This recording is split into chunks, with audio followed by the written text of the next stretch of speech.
allegiance to the flag of the United States of America and to the republic for which it stands, one nation, under God, indivisible, with liberty and justice for all. Thank you. Okay, so we only have one set of minutes, which were the minutes to approve our budget hearing. The minutes are for March 19th. May I please have a motion?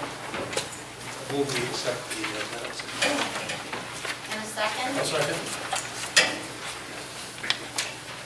Any corrections or comments? Madam Chair, under the next to the last paragraph where it says Representative Raymond commented he objected to having the comments included in these minutes, which refers to the 211 delegation meeting. That should be corrected to the 218. Okay, thank you. Anything else? Seeing none, all in favor of accepting the minutes as presented? Aye. Any opposed? Any abstentions? Thank you. Okay, prior to this, we had an executive committee meeting, and it will be, if I could ask the chair to do it in two parts, a summary of the discussion, and then if you want to hold the elected official salary part, we'll talk about that separately in the agenda, if that's all right? Okay. The budget discussion. Budget discussion, correct? We spent a little bit of time going over the budget through the first quarter of 2014. Lots of questions, lots of changes from what we appropriated. Overall, the budget for expenditures for the first quarter came in at 23.7%, so under 25% straight line. Revenues are meaningless to give a percent because most of the revenues are the taxes that come at the end of the year, so a quarterly number doesn't give you the same meaning. I will point out a couple of things for the delegation. We spent a lot of time talking, going through the preparation. We did appropriate money to provide sufficient funds for 2 additional corrections full-time positions. One of them, from what we were told by the commissioners and the superintendent, would have paid for itself because of the way they would have used them. The commissioners have chosen not to fill those positions using the money elsewhere. So that was one of the things that we put a great deal of value on. The second item that is in the budget, we were concerned about the lack of maintenance in the corrections, in the jail, the corrections department. The department head had requested $30,000 for repair and maintenance in the county facilities, which covers the jail. The commissioners had reduced it to $20,000. We put it back to $30,000 for the appropriation. For the first quarter, they spent $1,400, 4.9%.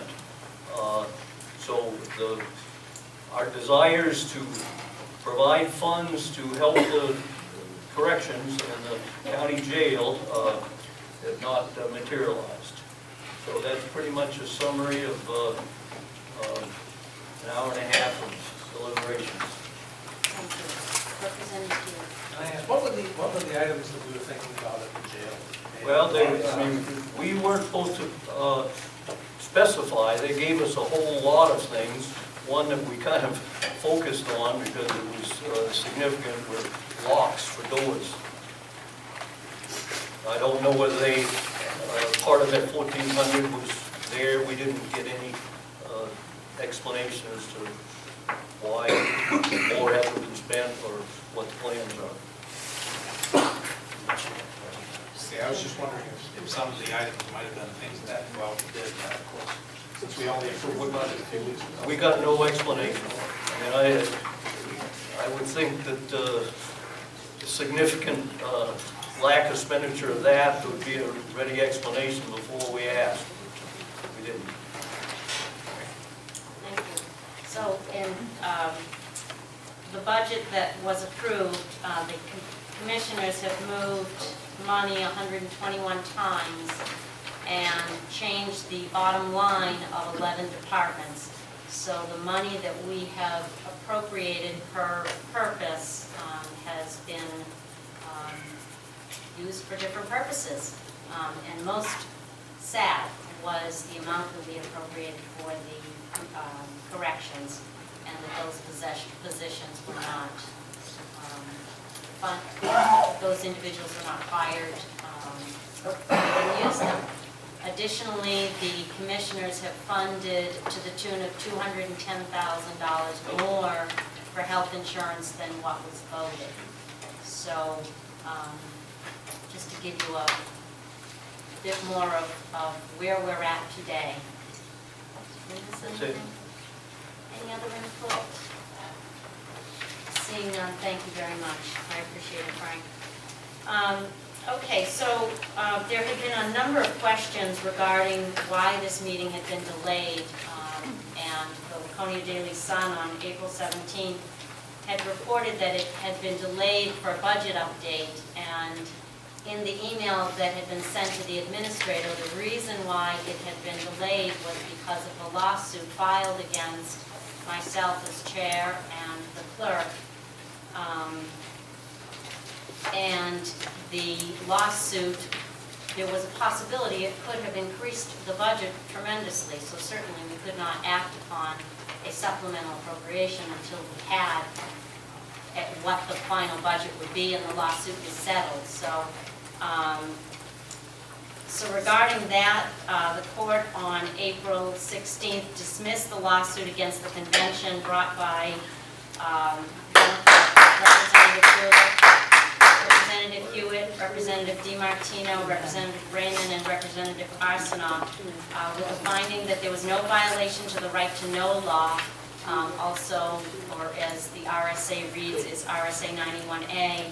And per our attorney, the court dismissed the plaintiff's complaint and upheld the procedures employed by the chair of the convention.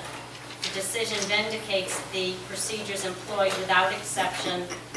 This lawsuit cost the county $7,317.95. And the bill to the commissioners. Billed to the taxpayers, yes. Okay, that is the closest update and the best update we have since we voted on the budget.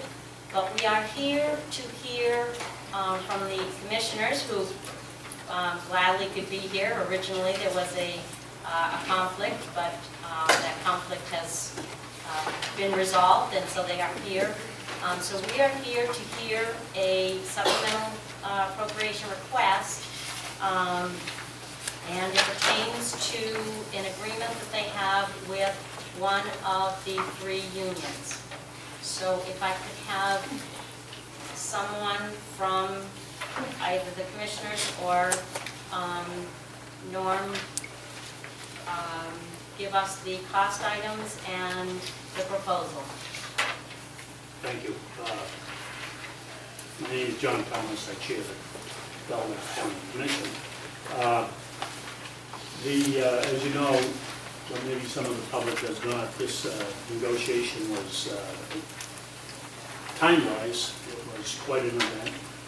But just to let you know who the members of the negotiating team for the county, it was our Finance Director, Glenn Waring, Human Resources Director, Norm O'Neill, Matt Loge, who is the administrator of the nursing home, and Deb Shackett, who is the county administrator. And as far as all the dollars and cents and everything, I'm going to have that explained by Glenn. And as far as the technicalities or the technical aspects of the whole negotiation, we'll have Norm O'Neill, and we can start with Norm O'Neill, our Human Resources Director. Thank you. What I'm going to be doing is going from a document that I believe you all received that says the Nursing Home Commissioners Briefing TA 4/2/2014. So as you can see, the bargaining unit represents about 80 employees in the following positions in the nursing home. The positions include the licensed practical nurses, licensed nursing assistants, medication licensed nursing assistants, activities and restorative aides, cooks, dietary aides, dishwashers, maintenance employees, there's 2 of them in the nursing home, housekeeping, and laundry. So that's the general makeup of this bargaining unit. One of the main topics that we discussed, as always in contract negotiations, is health insurance. You can see from the outline that as of 7/1/14, this July, which is when our open enrollment period begins, we would have employees increase their contributions from 6.5% to 16.5% for a single, and from 5% to 15% for a 2-person or family. Now, there is a way that employees can avoid having those very significant increases placed upon them.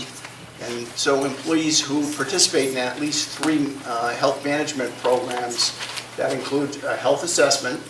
It includes having biometric screenings done, so you get blood pressure, waist circumference, you get your cholesterol, and among a number of other screenings.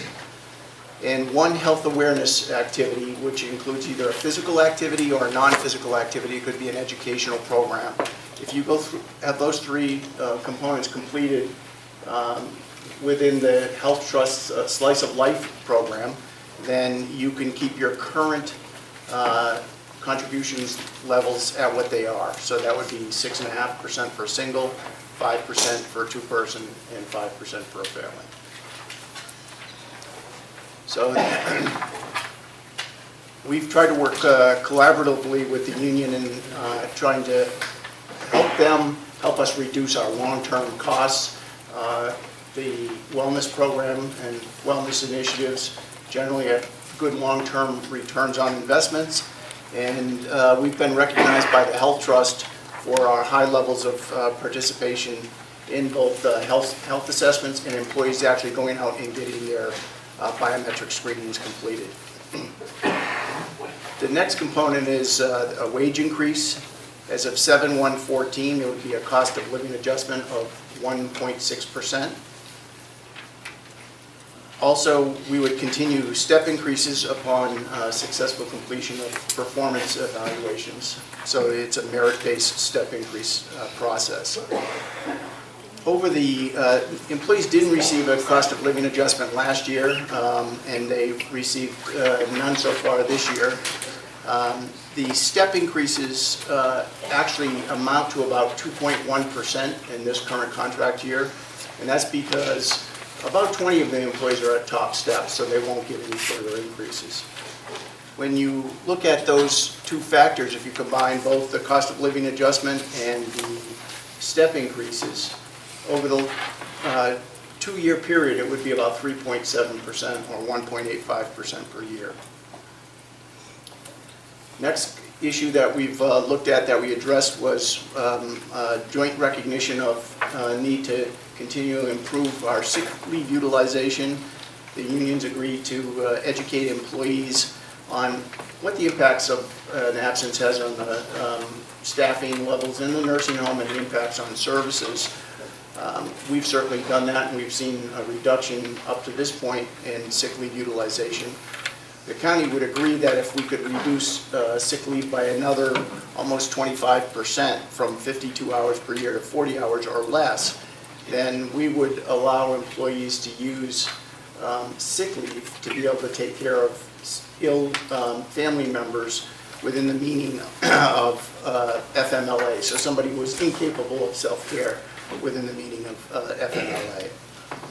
Another issue is no smoking. Effective July 1st, all of the members of the bargaining unit would agree that smoking and the use of tobacco products will be prohibited in all areas of the county. Currently, they can't smoke within the building, But this would include all areas of the county complex as well.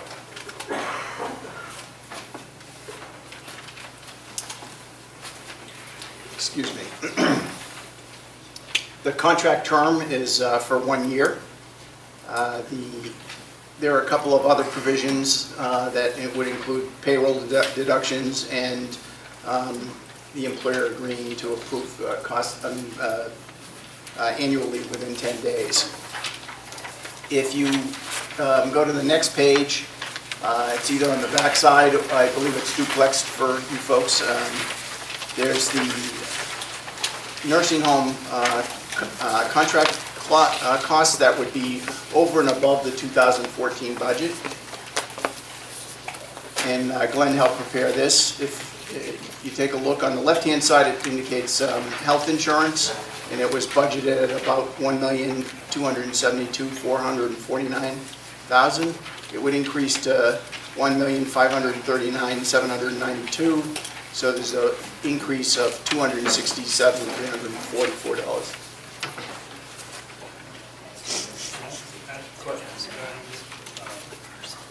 If the employees are going to sign up for all of the programs and get on a maintenance program, did you negotiate anything with the insurance companies because of that factor to negotiate down some of the costs of health insurance? Well, actually, our rates were reduced fairly significantly, and they were rated based on our experience and what's projected to occur in advance. And Health Trust is very well aware. They sit on our health benefits review team, come to all of our meetings. They're very well aware of what we do. In fact, we regularly receive kudos from the members from Health Trust who come for what we're doing in this area. So I believe they factored that into the equation.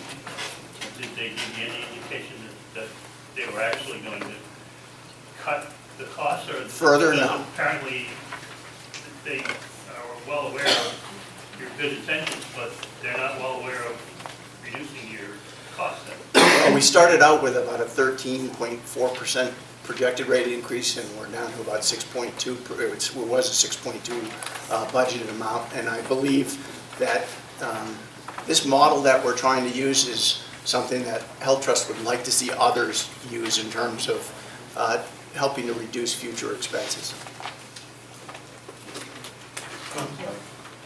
Yes. The 13.4% was the guaranteed maximum rate, is that true? That's correct. And so when the rate was set, it was 6.2. Right. Did you ask somebody such as Melissa Briggs what other jurisdictions are experiencing a rate increase or decrease? I know some of them are even receiving a negative rate increase. Well, I was told that relative to your points that if you average them out, there's a net 1.1% decrease. I believe that's correct. Thank you. One of the things that our health insurance is based on utilization, though, and that's individual per organization. It's not 100%. It depends on the size of your organization. We're a fairly small organization, so our rates do tend to be a little bit higher because of that. Okay, the COLA increase, there was nothing in the budget for a COLA, so the contract cost proposal would be $22,361 more. Same with wage or merit increase, rather. There's nothing in the budget, so that would be a $35,759 increase. And associated payroll taxes would be about $10,706 increase, bringing the total cost above the current budget of $336,170.66 is what's projected.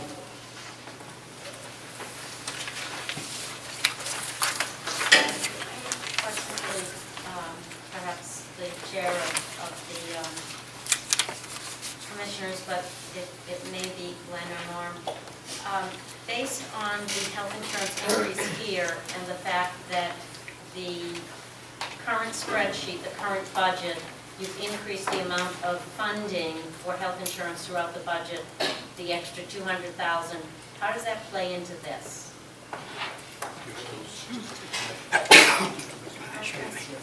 I'm not sure I understand your question exactly, Ann.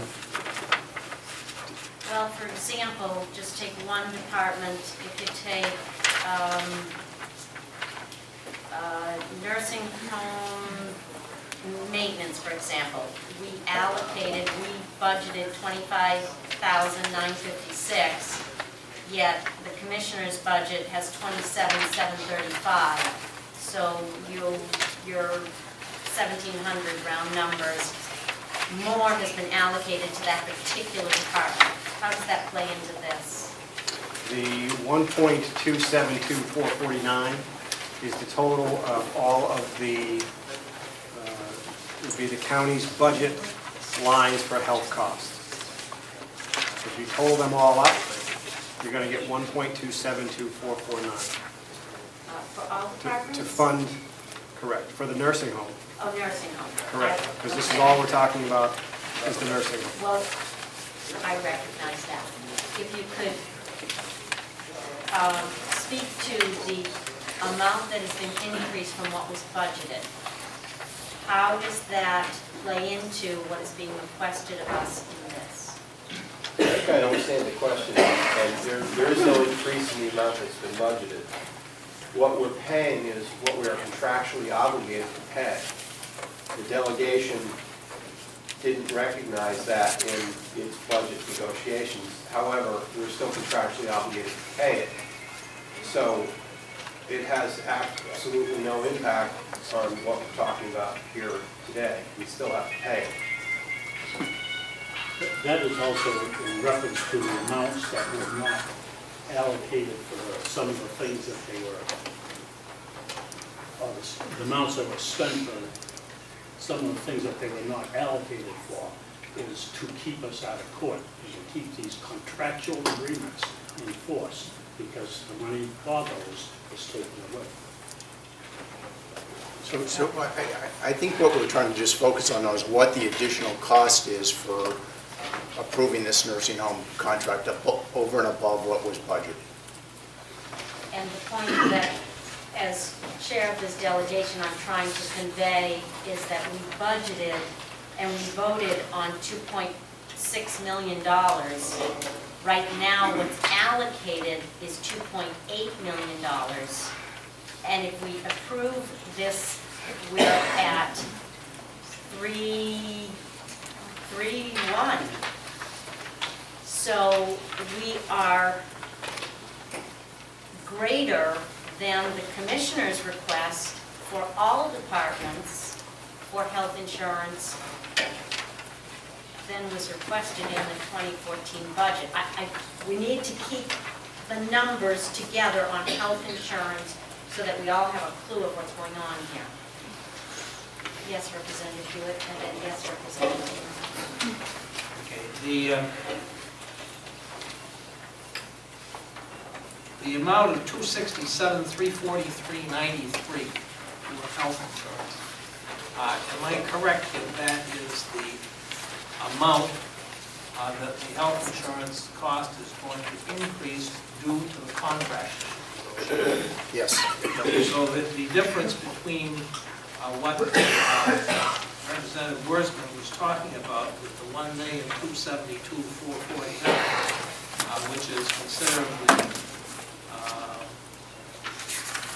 considerably more. That's because the base amount includes an amount that had to be spent due to contractual obligations. All right? Yes. Okay.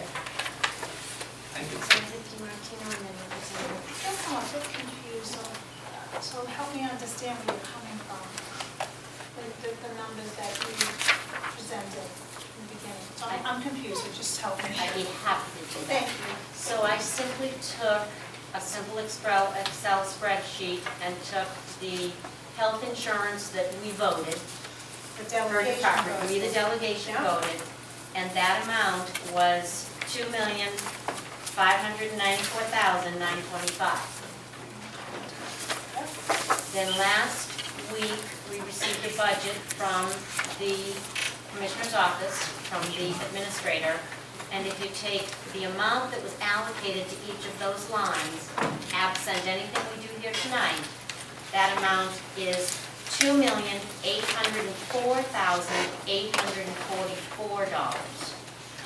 So in round numbers, it's $210,000 more right now before we've considered anything here.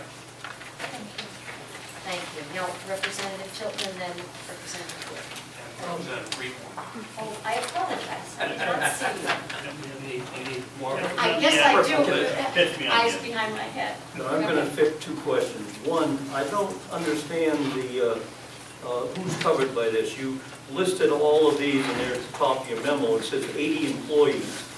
What I'm comparing it to, and tell me where there's a difference, what you gave us on the last day of the budget, I think the 3rd of March, is a list by department of all the number of people on family, two-person, and single.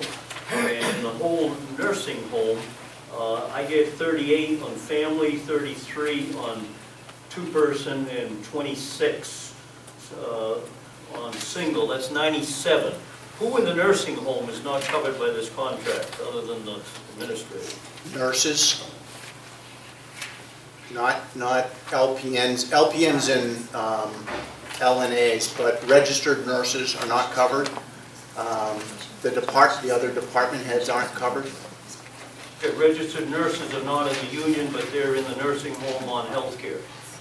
Correct. Yeah, okay. That's my second question. These 3 programs that they have to sign up for in order to get the exemption and get them back down to the former share that they paid. Are these available now, and is there any cost to the employee to participate in these? And are they of a benefit to the employee? And do you have trouble getting people to do them, and because they only benefit themselves? Why would they turn down a free lunch? Well, let me see if I can answer your questions one at a time. Health Trust provides them under a program that they call the Slice of Life program. Yeah. And it's geared towards helping employees learn about themselves and their biometrics so that they can take specific steps to try to improve their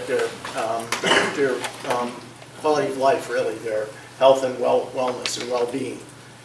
So the They're programs, available now. they are available now, yes. At no cost to the employee. That's correct. That's correct. They are available at no cost, and we have fairly high levels of participation. We have actually very high levels of participation compared to Health Trust in general. But we want to get much higher levels. We want to get above 50, 60%, up into close to that 100% range. And this is one method to do that. It's Representative Tilton, if I Go ahead. it's actually something that Health Trust is really interested in what we're doing here because they see it as a way to drive long-term costs down for employers. Representative Greenwood, and then Representative Hewitt and Representative Batten. A couple of quick things. One, when you gave us the numbers of 300,000, was that based on the 5% or the 6% and the 5% family plan? So was that based on the employees at 16% and 15%? It's based on as if we have every employee participate, and for each level at 6.2% for single, 5% and 5%. Because we figure everybody's going to participate at those levels. Okay, then my other question would be, based on the participation rate, what happens if an employee participates but nothing happens? They just keep getting overweight. They keep doing those programs. That's a good question. nothing happens. We don't track and It's actually a great question, because it's been happening to me for years. You know, I was thinking that, but I didn't want to say that. Oh, I could say that now. somebody's retiring. Times mountains and no help. It is an excellent question. We get no numbers, no biometric numbers at all. It's really something that the employee learns about and then takes action. So we're not measuring individuals' weight loss or health activity or overall wellness. The goal really, and this is a first step, is to get individuals to understand, where their health risks are, and we provide additional information, and there's all kinds of webinars and things people can go to help them take steps to reduce those health risks. Yes, you know? So I guess that goes back to my original question. If someone else is checking all of the progress or non-progress or in between the biometrics, Right. and the person is actually doing all those things, and yet we don't get a reduced cost to the total health insurance, it doesn't make any sense that they continue. Or the other thing is, all the employees could just say, well, I could save myself 10% on health insurance by just signing up and doing nothing. You could do that. That's true. So- But again, Unfortunately, when they talk about participation, they don't define successful participation. They're talking about getting people into programs. But there's two points that I would like to make on that. First of all, is we will see group data. So we'll be able to see how we progress as a group as a whole. That's part of what our health benefits review team looks at. So we get information about participation levels, what types of utilization we have and things like that, but only on groups. So you talked about individuals. We don't want to know anything about individuals. We want to see how we're doing as a group. The second thing is that if I find out my blood pressure's high, rather than having a stroke or have some catastrophic health event, since now we've anecdotally, we found that out here where individuals were sent immediately to get blood pressure medication, went on it, and may well have reduced their long-term health consequences that could have been pretty dramatic. And I don't know if you've taken a visit to the ER and see what ER costs are, or ridden in an ambulance and see what an ambulance cost is. By avoiding those kinds of costs, that's where we're going to get the longer-term reduction in our health rates. Not just in the fact that they participate, but that people actually avoid health events that don't occur because they've learned how to modify their behavior and their health risks. Thank you. Representative Hewitt and then Representative Batten. I want to try to nail down these numbers that you were talking about, Madam Chairman. On the page dealing with the breakdown of costs on the health insurance, the column budget is at 1272449. Whose number is that? Right there. And you say it should have been what? I have it broken down for the total county, as that's how we vote on budget. So it's on the whole county, department by department, based on the spreadsheet that has been provided to us. Okay, so the total budget for healthcare, for health insurance, that you say the county commissioners are using is $2,594,925. Correct. Correct? Now that figure. Wait, no. 2,804,844 is what they're using. They're using, that's not the delegation. Whose number is $2,594,925? That's ours, that's the one we voted. Okay. Now, the $2,594,925 is the number that would be derived if you took the amount that was appropriated last year. Because I recall a vote to freeze the health insurance cost at the same as last year. If you look at the year-to-date for that, we voted to level fund the amount that was spent last year, right down to the penny, Okay. or right down to the dollars. Right. And so at least some of the $119,919 difference between $2,594,925 and $2,804,844 represents an amount which the commissioners claim they're required to pay as a result of contractual obligations that were not taken into consideration when the figure of $2,594,925 was arrived at. Am I right?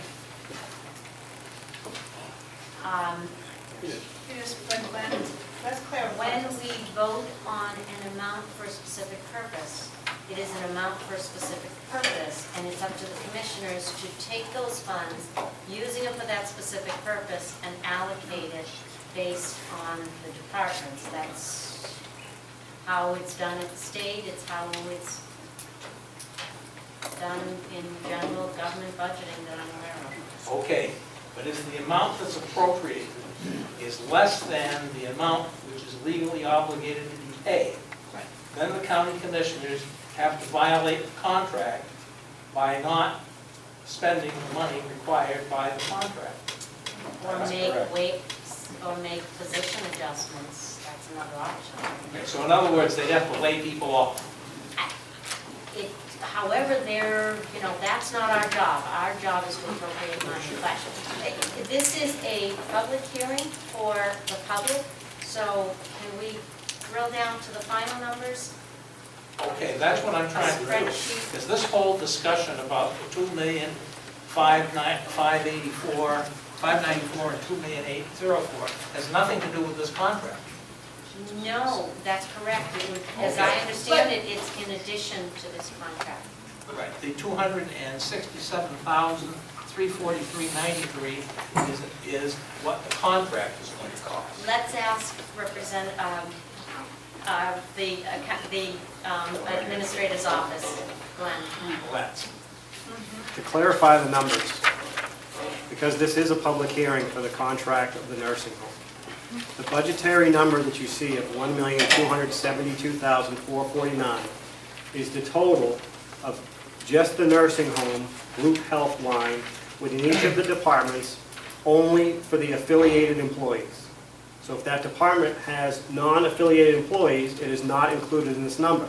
So you cannot compare this number to any total budget number of healthcare that you have anyplace else. This is strictly for affiliated, contracted employees in the nursing home. And that number is the working budget number from the delegation. It is not the commissioner's working budget number. That 1.2 is the delegation's working budget number from the documents that you all use. Right, so it's. When we look at the contract, to fund the contract, for the terms of the contract, that cost really is $1.539792. So we need an additional $267,343 to fund the contract for the contracted employees. Thank you. Representative Hadley. Thank you, Chair. Speaking specifically to the negotiated agreement, I don't see how you can call it an agreement at all. It may have been done in good faith and no meaning people working on it, but you've admitted that many of your people already do that online lesson type plan. You've admitted you already have no smoking in the buildings and there's only 2 places on the whole property that you can smoke. They didn't give up anything. And so I don't see how there was much of a negotiation. Can you tell us how high this would have been had you not negotiated?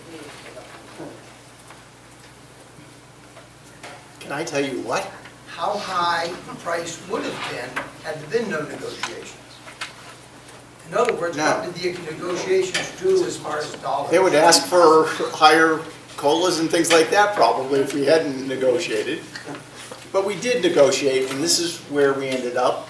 And what I said countywide is about 50% of our employees participate in health and wellness. Our goal is not 50%, it's 100%. You know, and by having these kinds of really disincentives to not participate, we think will drive towards that 100%. Okay. Yes, you may, but I'd like to remind the members of the delegation that we appropriate funds.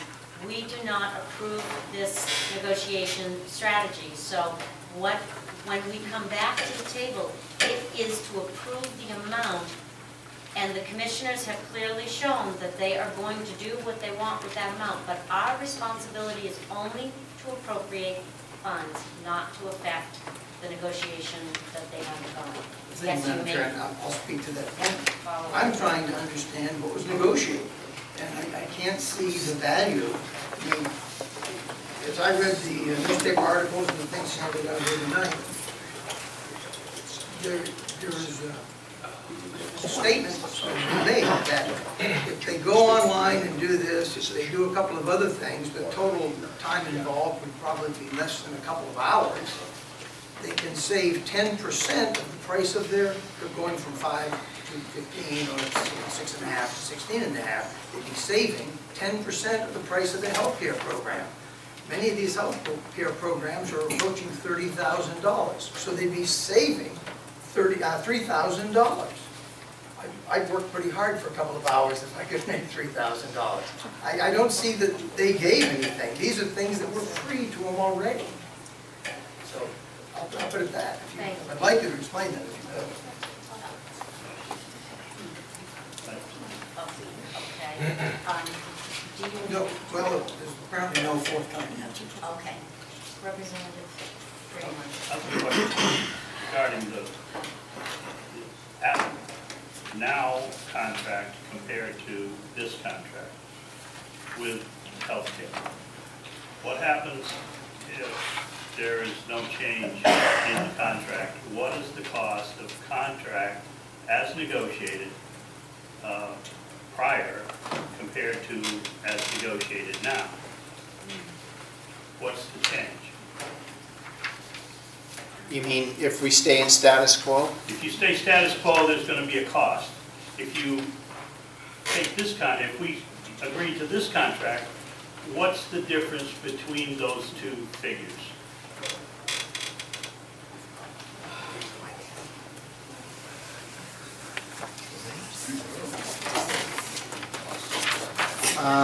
I think that it's, if I understand your question, it would be the 22,361, 35, 759, and 10,705.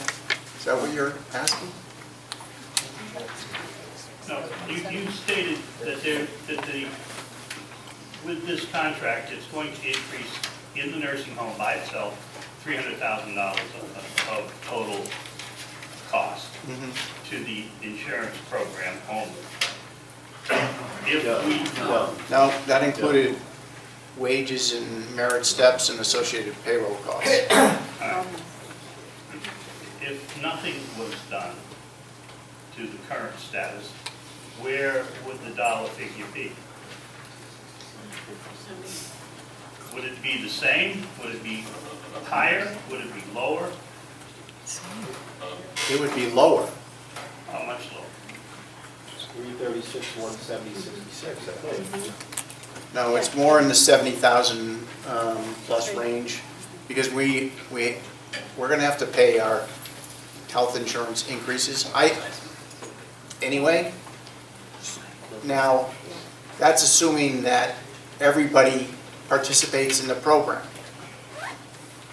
and gets their rates reduced from 16.5% or 15% down to 6.5% or 5%. But at the present rate, it's 5.5%, correct? I mean, Well- nobody's paying this new negotiated rate of 16.5%. Well, this contract's, They're right. paying, because the They're paying contract that you 6.5, have now 5, is and 5. 6.5 and 5 and 5. Right. So you basically have 6.5, 5, and 5. So what I'm saying is, you're saying that you negotiated a contract of 16 to 16 and 15%. What happens to the dollar value is, if everybody negotiates, or if everybody participates, you're going right back to the same contract you have right now. So there is no, basically a change, is there? There's no, there is no real difference in the cost, except for what we do is get people Except to, for a raise. no. They also learn what their health risks are, modify their behaviors, and we get long-term savings from reduced risks. Thank you. Representative Axel? Yeah, I just had a quick question. We are going to hear from the public concerning Absolutely that. are. This is a public hearing. so I just we- wanted to make sure. 'cause I know that- Absolutely, we shall. If there- When the delegation is done with their questions, we are going to open up a public hearing. Thank you. Yes. Thank you, Madam Chair. Have you considered that the best thing for the taxpayer would be if your people don't go online and do that program and start paying 16.5%? That's the only way there's going to be any savings here. Well, short term, yes, but we have data that indicate that the more of our people that participate in programs, and they're not all just online programs, but the more that they're engaged in the health awareness programs, the screenings, the more long-term savings there is in our overall health insurance costs, which can have a very dramatic impact on our overall budget. So assuming that we hit 100%, which I think is probably pretty rare in organizations like ours when you have as many people as we do, if we hit 100%, I think we would be looking at very substantial reductions in our overall county-wide costs for health insurance, and hopefully, as this tumbles into other union contracts that we have, we would see substantial increases snowballing or cascading out of this. So it's A, it's not just some online programs, and B, the calculus has to include what the insurance company is going to do when you begin to have dramatically increased enrollments. And it is certainly a huge economic incentive for people when you're talking about $3,000 on a $30,000 plan. I don't know if that's accurate, but when you're talking about that, that's certainly a huge incentive for somebody to get healthy. I apologize, I guess my question was a bit facetious and I didn't mean it that way, but I agree with you wholeheartedly. It won't take very long for your employees to do it. Anybody would be stupid if they didn't save $250 or $300 a month by signing up immediately. I mean, if it was me, I'd already be on there trying to do it if I could save that kind of money. I would too, especially if there's a treadmill involved. But, you know, that's a given, they're going to do it. But I see part of this whole healthcare issue is not the upfront 5%, it's the back end. When they pay 5% and get a wonderful program, covers everything that could possibly go wrong, even if they don't need it, they have no skin in the game. But if they're paying 15 like a 5%, that's trivial. If they're paying 15 or 18%, like many of the towns and cities around New Hampshire are doing, when they start paying 12, 14, 16%, they've got a great incentive to pick a lesser program and you save at the other end of the cost. And I think that's where we have to go. Well, it may be. You know, I'm not going to say whether I agree or disagree with you long term, but negotiations are a two-party strategy. And given the law, which is if we don't negotiate a contract, the contract we have stays in place, then we make no gains whatsoever. Because maybe there are 10 people, maybe there are 50, maybe there are 70 people who are countywide, maybe there are 10, 20 people in the nursing home who don't do this, and they end up paying the extra 10%. Then they pay the 10%. But the other benefit is the example that we gave before of someone who has a heart condition that may be discovered as a result of screening that costs us on our overall health care costs a lot less, gets them into treatment sooner, avoids a lot of unnecessary expense in emergency rooms and ambulances and so forth. Those are the things that long-term begin to roll back what our overall health insurance costs are. That's why it's of value to us in the county. And it doesn't do us any good in any sense to sit back and simply say, you know, we have a contract that says 6%. you know, we have to negotiate in good faith and try to move this thing in some direction or another. Some might argue that this is a nose under the tent, because now you have a 16.5% number that's on the table, and some people are going to pay that. And so where do you go from there, and what happens with negotiations in the future is always an open question. Thank you. Additional questions from the delegation? Yes. While we're talking long-term, I think it's important to remember that healthcare expenses are expected to rise through 2020. And while we're talking this year and next year, the federal government and everyone is giving information, organizations are giving information all the time about how this is all going to spike and continue to spike for more than a few years out. And I just think that when you see so many communities and so many organizations and businesses that are now thinking for the future, because the truth is, at some point it goes bust if we don't plan now to be more participatory in funding a bit of the health care. I'm concerned that what we've done here is offer a way to keep exactly the same thing going without, and for lack of a better term, the skin in the game. I think that's very important. You used a great word, though, and I agree with you, by the way. You know, the escalating costs are something that we've been dealing with at every level for so many years. The cost of healthcare, the increased numbers that we looked at over the years are, you know, I have no doubt that there are people who will simply pay the 10% increase. And there are some. I don't know what the number is. I would be guessing. But for others, they're going to be in the program. They're going to be on the treadmill, so to speak, and hopefully helping to manage the overall cost down as we look at the increases going forward. But my point again is, sitting here and simply saying, without any impact or without any change to what we're doing, to simply say, you know, we're going to stay with the 6.5, 5.0, 5.0 numbers doesn't do us any good either. It's movement. Thank you. The last news I read said that costs are going to go down. So I think you, Jane, you and I, Representative Comeau, we're probably listening to two different news organizations. I know. Costs are going to go down? The other thing that I read that was different. Where does that come from? That I believe overall costs this past year have gone down. Yes, they've gone up, but not at the same level as they've gone up in the past. So overall, they've sort of leveled off a bit. That's the news I've been reading. Thank you, Representative Maybe. Bresnow, and then Representative Comeau. Yeah, I just wanted to make a quick point about skin in the game. These employees that we're talking about in this particular contract make about $12 an hour. I don't know how much more skin in the game they have if they're doing it here to leave.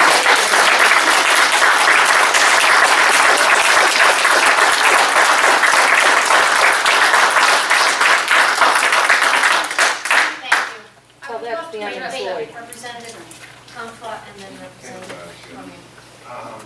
As far as health insurance going down, ours is going up 470%. So if they bang us before 70 and get out 200, we're still up 270%. It's not going down.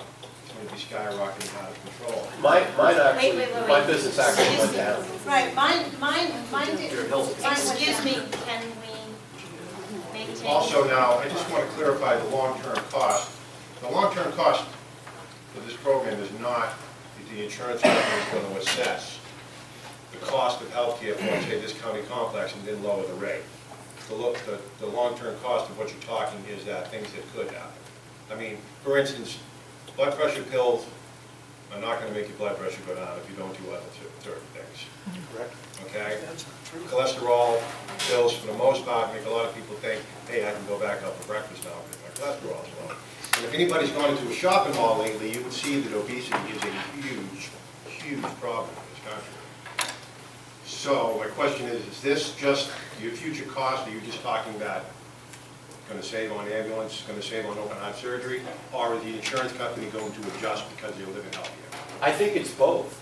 I think we've seen, as a result of our, and Norm can certainly speak better to this than I can, but I see that because of our history and because of the improvements that we've made, and I have to say largely through Norm's efforts in dealing with our employees and health awareness and so forth, we've seen, and you're right, we haven't seen like somebody saying, well, you know what, we're going to roll back your premiums, because that's not happening anywhere.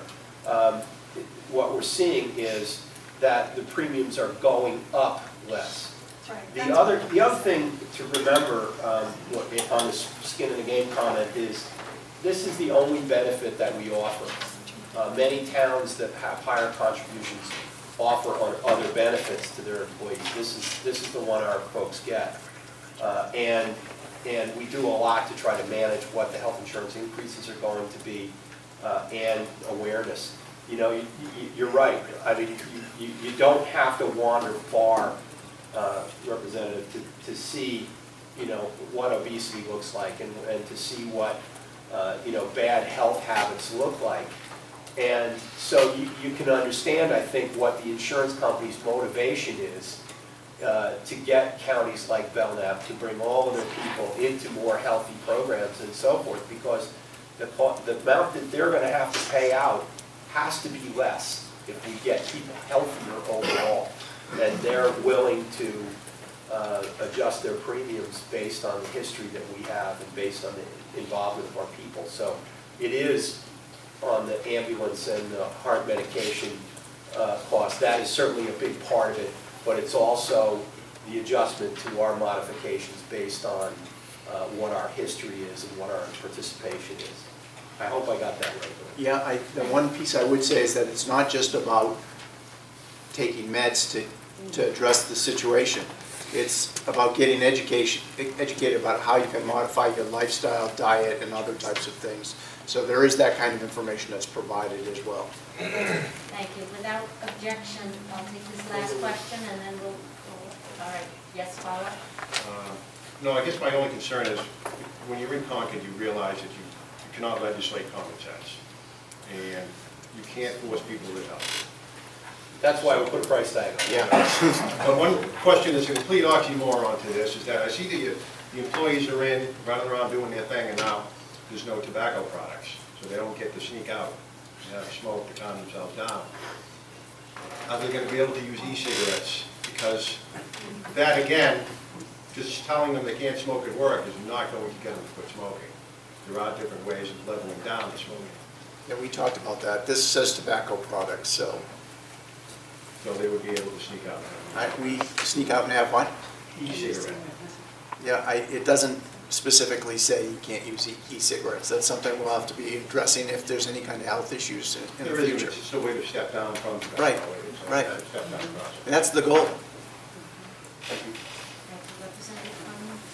Yeah, I'm just concerned about the fact that sometimes we get into an emotional discussion, and when we try to be fiscally aware, sometimes the picture comes out that somehow we're just uncaring about people that make $12 an hour. But I would remind you that there are many people who make $12 an hour that are paying for not only their care benefits, but for others as well. And I think that it behooves us to remember everybody in the pie. And to me, that's important. And it's not to undercut anybody, because that's not what we should be doing. But we cannot forget everybody in discussion. Because the taxpayer put us here, and we should remember the taxpayer all the time, at every moment. Thank you. Can we open up the public hearing, we've been at this for an hour? Is that okay? I just want to make a comment, but let's not forget that. Well, wait a minute. I want to make a comment to Representative Coleman. Could I please? Representative Coleman, but let's not forget our county employees are also taxpayers. Absolutely. And they live in our county, in our towns that we represent. Thank you. Now, without objection, I would accept a motion to open the public hearing. Moved by Representative Fremar, seconded by Representative Comcliffe. All in favor of Opening the public hearing. Any objections? Okay, I would love to hear, and we would love to hear from the public. There are a lot of people, and we're glad that you're here because we want to hear. If you could kindly keep your comments to something that's not been said, it will help. And if you could start with your name and what town you live in, for the record. Thank you. Yes, way in the back. My name's Thea Alois. I'm a resident of Guilford, and my husband Dana is been living on the west wing of the Belknap County Nursing Home for the past year. I can't begin to say how great the people have, that these workers have been to him. They've been, frankly, they're my heroes. All I can say is, please fund the contract, give them the raise these people need and so richly deserve.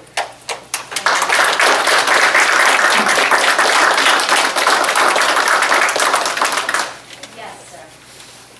My name is Gordon Blaze. I'm from Meredith, New Hampshire, and I'm here to talk on behalf of the taxpayers of Belknap County. I'd like to point out a few facts concerning this supplementary budget that you all are going to vote on today.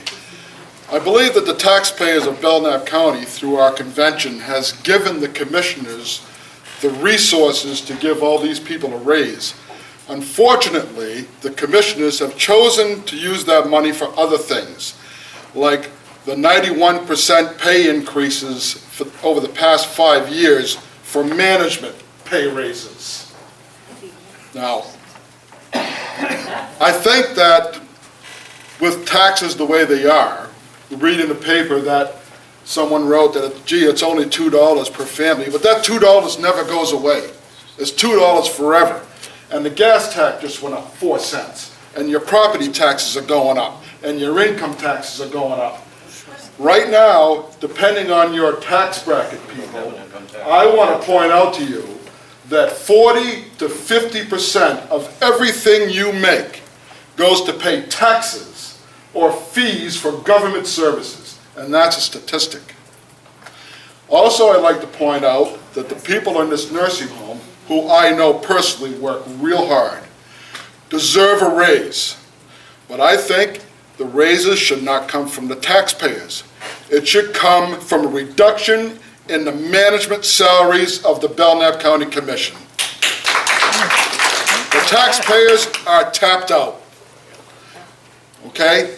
And I don't want to see my taxes go up another penny, not 1 penny. We need to start electing officials that's going to drive our taxes down. That's all I have to say. Thank you. Yes, sir. I'm Bob Joseph, the town of New Hampton. Welcome.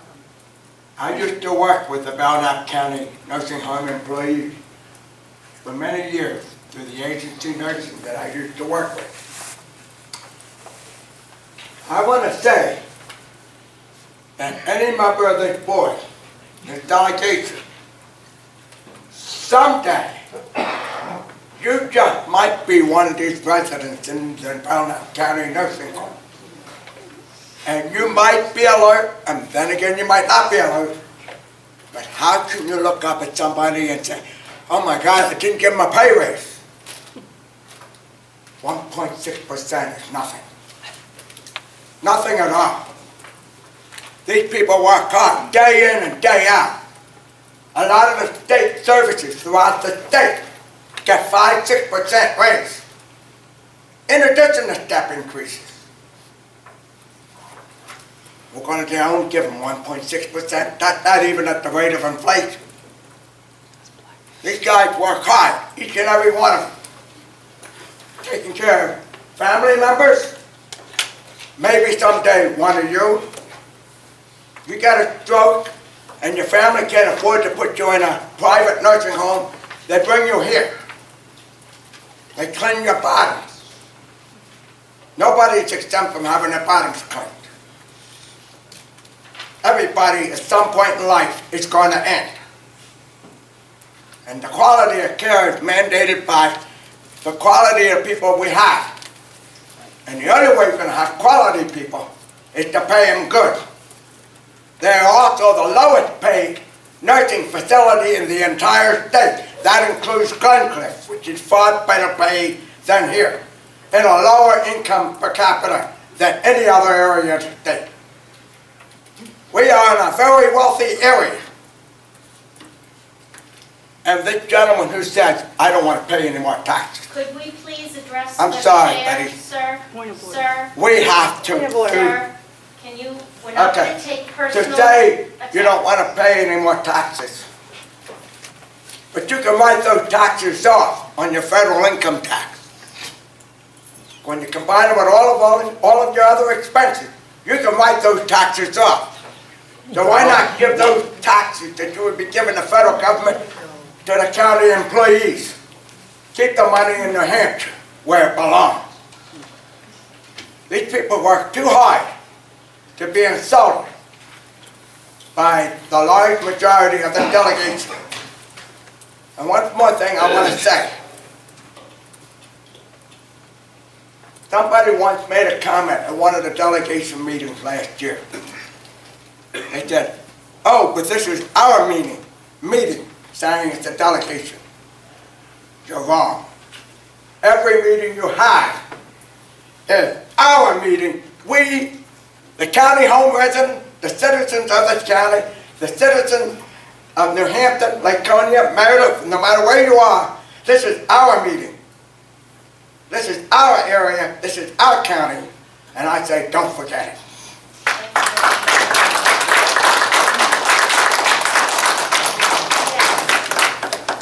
Barbara Howard from Alton. You know, when I think about the nursing home and the folks that work there, yes, it's hard work. Yes, they work hard, and I would gather that probably everybody in this room works really hard. But something that I've learned in all the years, and I've been employed since I was 14 years old, is you can never throw enough money to make people care, to make people have good work ethics, to make people really do their best on a daily basis, maintain their attitude, and treat all people with dignity and respect. And I think that, you know, giving raises today because you might be laying in a bed in 10 years, 15 years, or 20 years sounds a little bit like blackmail to me. And I think that, you know, comparing the county employees to, you know, the nursing home here to Glencliff. Glencliff is for extremely medical and mentally ill patients. So there's a different level of care that goes on there too. So I believe that part of their compensation differential is because of that higher level of care. I've said it before, if I could vote in good conscience or tell you to vote in good conscience, please give them a raise. Give it to them. Give them everything they want. You know, I would. But the reality is that, like what this gentleman said, every aspect of our life, every level, everywhere is increased. And, you know, Jane, I applaud you for mentioning that there are people that, you know, are unemployed or only employed part-time. There are a lot of people, yes, we have wealthy people in this area, but, you know, I think that the people that are not wealthy far outweigh those that do have the wealth. And, you know, it is what it is. It's not a vindictive thing to say that I don't feel we can afford this. And I truly do not disrespect any employee in this county. So I don't know, I personally don't feel that we can afford this. Thank you. Yes, ma'am, and then on the right here, and then we'll go into the back on my left. Yes, behind Commissioner Philpott, three positions back. Yes? Pete Mulcahy from Gilmanton. I guess I have a question for the administration. Can somebody tell me what the overall loss ratio is on the county's health insurance policy? What are the claims as a percentage of the overall premiums paid? So It's over 100%. it is over. Yes, it is. So that would obviate the choice of going with the self-insurance plan. Correct. How long has it been since we put the insurance out to bid? 2 years. Yeah, and how many bidders? Not many. I think we dealt with did we deal with 2 companies? Three, one actually said they didn't want to provide it. We talked to 3 companies. One said they didn't want us, and then so we had to choose between 2. What seems to be out of whack is if you look at, what's the overall number that we've been kicking around for health insurance? 2.8 million? To cover how many employees? Currently, how the commissioners have funded the health insurance. Okay. And that's to cover how many employees? Forget the retirees now. 160. Wow. It would seem to me that you could self-insure. 160 employees is costing you almost $3 million. Something seems out of whack. Well, you said forget the retirees, we can't because retirees. But they're paying 100%, right? But they get to be part of our plan and. Experience rating. That's right, so they can help drive our experience very dramatically. As you age, of course, you use higher levels of health. And how many retirees do we have in the? 40 or 50 more. Oh, really?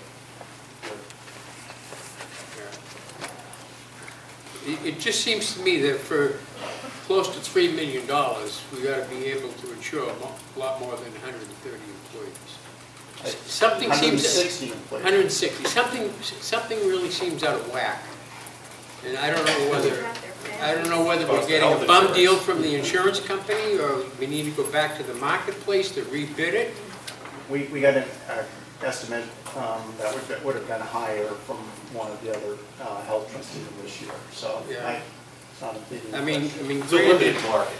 Granted, in all fairness, the participation rates, the employee participation rates in the insurance policy is very low compared to the private sector, where average contribution rates are anywhere between 25 and 30%. And the problem, we all have to face it, these rates are not going to go down. Health insurance is spiraling it's totally out of control, and it's going to get worse, believe me. Where do you see what happens next year? They're already talking double-digit increases next year. So, I mean, I think you've got to take a real hard, cold look at what we're doing for insurance. Obamacare's going to fix everything. Yeah, you're right. And that's what scares me. That's what scares me, because the insurance companies right now are looking at the rates for next year, and the predictions are not good. The predictions are not good. Thank you. Thank you. Thank you. And just as a reminder, if we can direct the questions to the chair so that we don't have any personal issues here. Yes, way in the back. Thank you so much. Madam Chairman, I would like to say that I found many of your comments to be really insensitive. You say you have a responsibility, and the honorable lady also said you have a responsibility to the taxpayer. My name's Scott Craycraft. I live in Guilford, New Hampshire, and I'm a taxpayer. You have responsibilities to me. I want these people to get a raise. We're talking 1.6%. And we have a good county commission here that has negotiated in good faith with the union, and the majority of this delegation has been standing in their way, have been putting up roadblocks and stuff like that. Next session, you will be voted out. Dream on.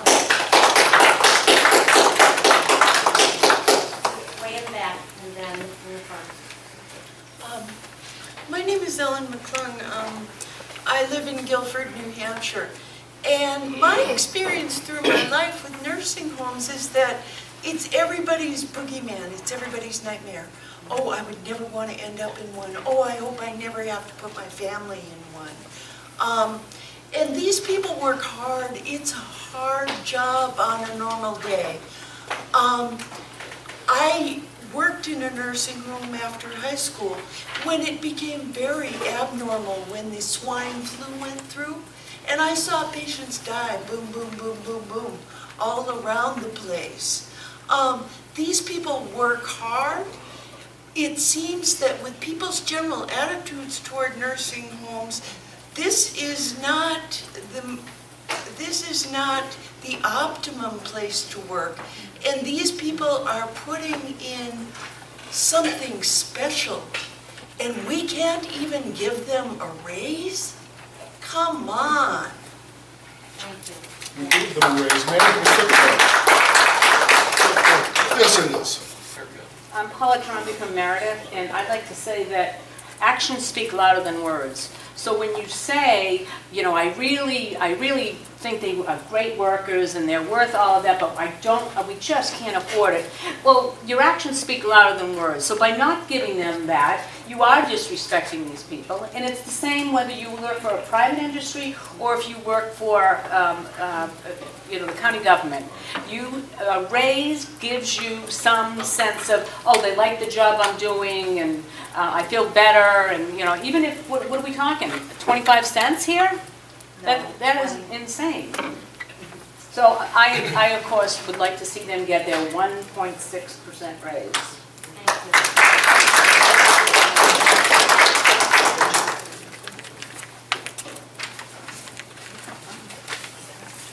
My name's Howie Chandler. Thank you for giving me the opportunity to speak. I'm a Laconia resident, taxpayer, but I'm also the county administrator for the county home in Carroll County called Mountain View.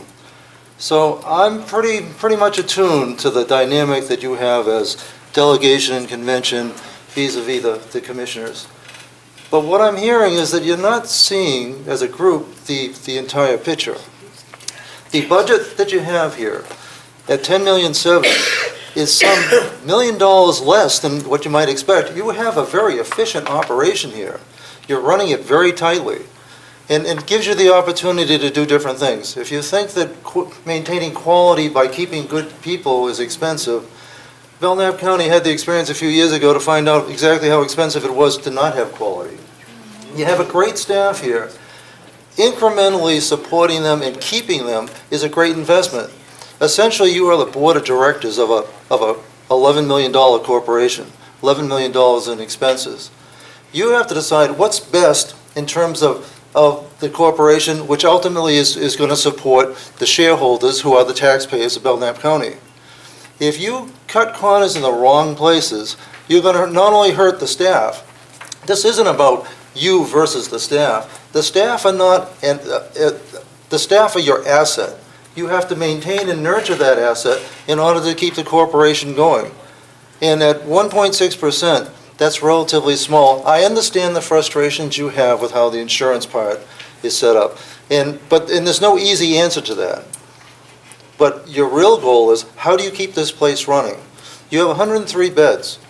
You're already operating these beds at just under $10,000 less per bed than if anybody else coming from the outside would look at you. You're already underspending as it is. That's not an excuse to overspend. But at 1.6%, it's a very reasonable, considerate thing to do in order to support the great staff that you have here. Thank you.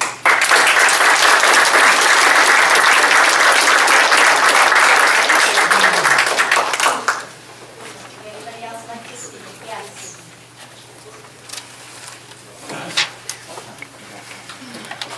Hi, thank you, Madam Chairwoman. My name is Diana Lacey. I live in Belmont. I've been a 30-year resident of Belknap County, and I was born and raised here in New Hampshire. So I'm pretty in tune to what our values are in this state. I'd like to address a couple of points that were raised so far tonight.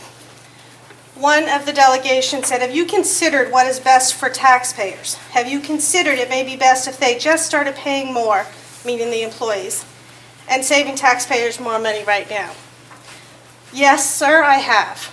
As I stand here in support of this contract, I have. I think it's best for taxpayers to take care of our elderly and to have healthy people do that. I think it's best to not treat fellow taxpayers like they are, fellow taxpayers that are our own employees, like they are some extraneous liability and some inconvenience in our lives. As to going bust, to speak to another delegate's comments, as to going bust on health care, Let me remind everybody, healthcare has been rising above inflation for more than 2 decades and well before Obamacare. Totally out of control with reality, healthcare costs have been rising.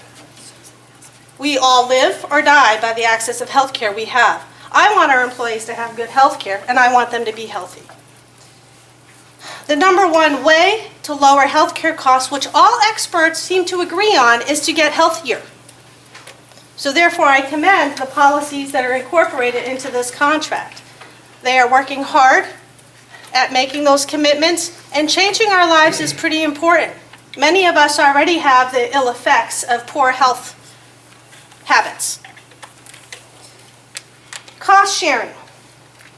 Somebody said that cost sharing doesn't do that because people don't have skin in the game. Well, you know what? Cost sharing on premiums isn't going to save us money in the long run. It's not going to avoid the excise tax. It's not going to save taxpayers money because ultimately these people are going to get sicker and it's going to cost us more money in the end. You need people to get healthy. I'm sorry if I said the wrong thing. I saw someone's head turn. You need them to get healthier, not sicker. So I'd like to talk a little bit about where the rubber meets the road here, okay? Health insurance is a tax-free benefit. That is why vastly across the country, public sector workers have had health care at a different trajectory in terms of the benefit cost than the private sector because it was tax-free. It was cheaper for taxpayers to pay people with health benefits than it was to pay them like they pay the private sector with higher wages. On average, New Hampshire's public health workers are still 10 to 35% of salary, 10 to 35% lower than private sector salary for the same type of work. So healthcare saves you money. Don't let anybody tell you it doesn't, because it's cheaper than paying wages. Another thing is that we had someone talk about all of the increases in taxes that we all face and all the compounding effects.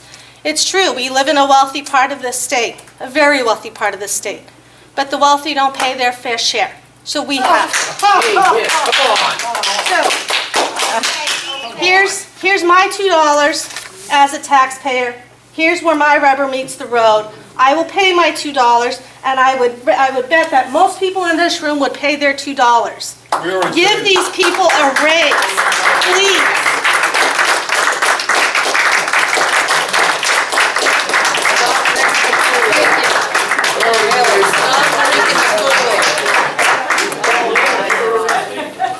Wow.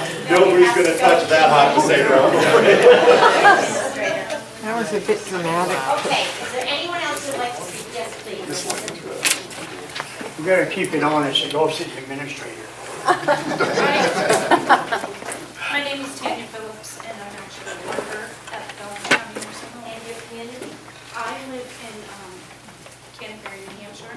I just moved there, but I've been at work in Belknap County for over 8 years. And I lived in Laconia and Belmont my entire life. I just want to say that we are hard workers and we are taxpayers. And I'm sorry, I'm a little nervous here. It's okay. I am the sole provider of my family. My husband is disabled and I have 2 children. And I take pride of working for Belknap County. And I enjoy working for the residents that I take care of. But in order for me to take care of my residents, I need to be able to take care of my family. So I need the health insurance and I need my paycheck. And I would appreciate if you would fund our contract and help me support my family.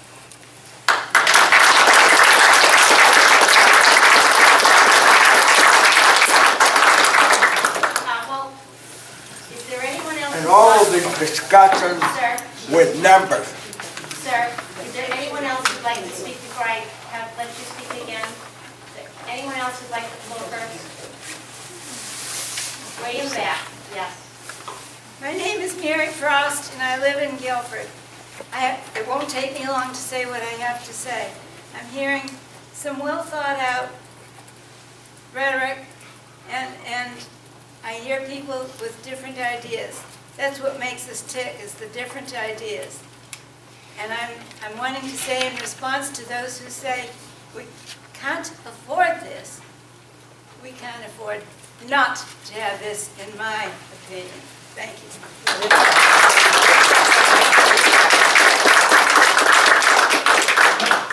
Anyone else before I let someone speak for a second time? You have the floor. As I was going to say, it's a little bit of personal and emotion when I say this. But when somebody says the employees are blackmailing, I take offense to that. Because these people are hardworking. They are low paid. You go out of the state and LNA makes $25 an hour and nurse makes $45 an hour. She's trained. The days of volunteerism is done. If you want service, you have to pay for it. Just like the fire department used to be all volunteer. Can't get them anymore. The training's too rigid, too strict. You have to pay them. We can't expect to have these nursing home staff be sheltered and treated as second-class citizens when they are indeed the top-of-the-line first-class citizens. Thank you. That's what I got to say.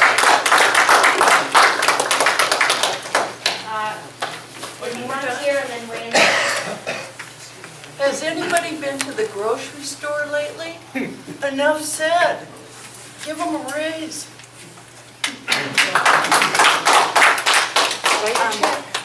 My name is Barbara. I'm from Santa Barnstead, and I understand full well what people in a nursing home do. I have a member of my family in a nursing home currently, and I understand. Trust me, I do. But I also understand that my health insurance has more than doubled in 1 month, and I've had to make some really tough decisions. And I understand it's only $2. But it's only $2 for everything these days. It's only a cup of coffee here. It's only a cup of coffee there. And like I said, my health insurance has more than doubled in 1 month. And making some tough decisions is really, really difficult. And I hope that you will understand what the private sector is going through with their health insurance costs. Because I only wish that I was paying 5% of a premium. At a place that I was working, those health assessments, people gladly went and did it. No cost off of their health insurance because they took personal responsibility for their health. They wanted to be healthy. They wanted to know. I don't need an incentive to tell me, gee, if this is offered, I'm going to do it.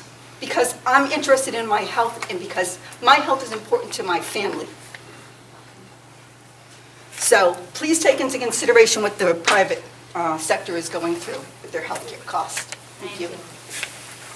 Yeah, Gordon Blaze again. I'd like to make one more comment before I go, and that is, I know for a fact that the nursing staff in this facility is already being paid significantly higher than their counterparts in the private sector. They're already at the top of the grade. Add to that the Cadillac healthcare plan they're getting and the Rolls-Royce pension plan they're getting, all at taxpayers' expense. And these people are already significantly higher compensated than people in the private sector. And I know this for a fact. Believe me, I found out. I still say there's plenty of money in the budget to give you people a raise. You all deserve it. But it has to come out of the money that's already there without going back to the taxpayers to raise more money.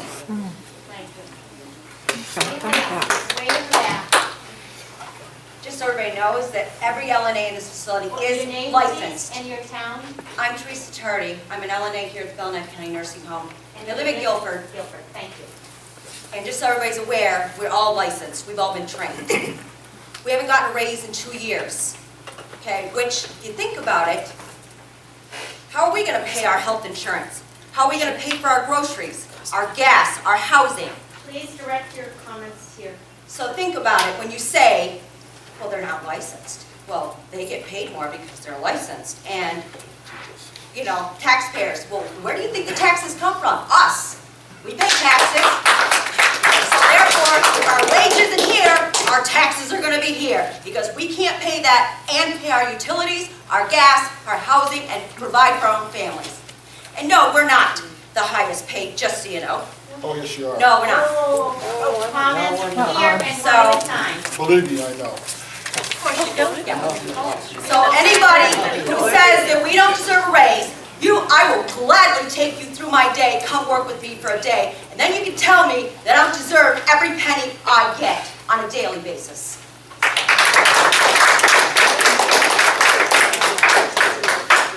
Way in the back and then in the front. Way in the back, yep. No, sorry. Scott Craycraft from Guilford.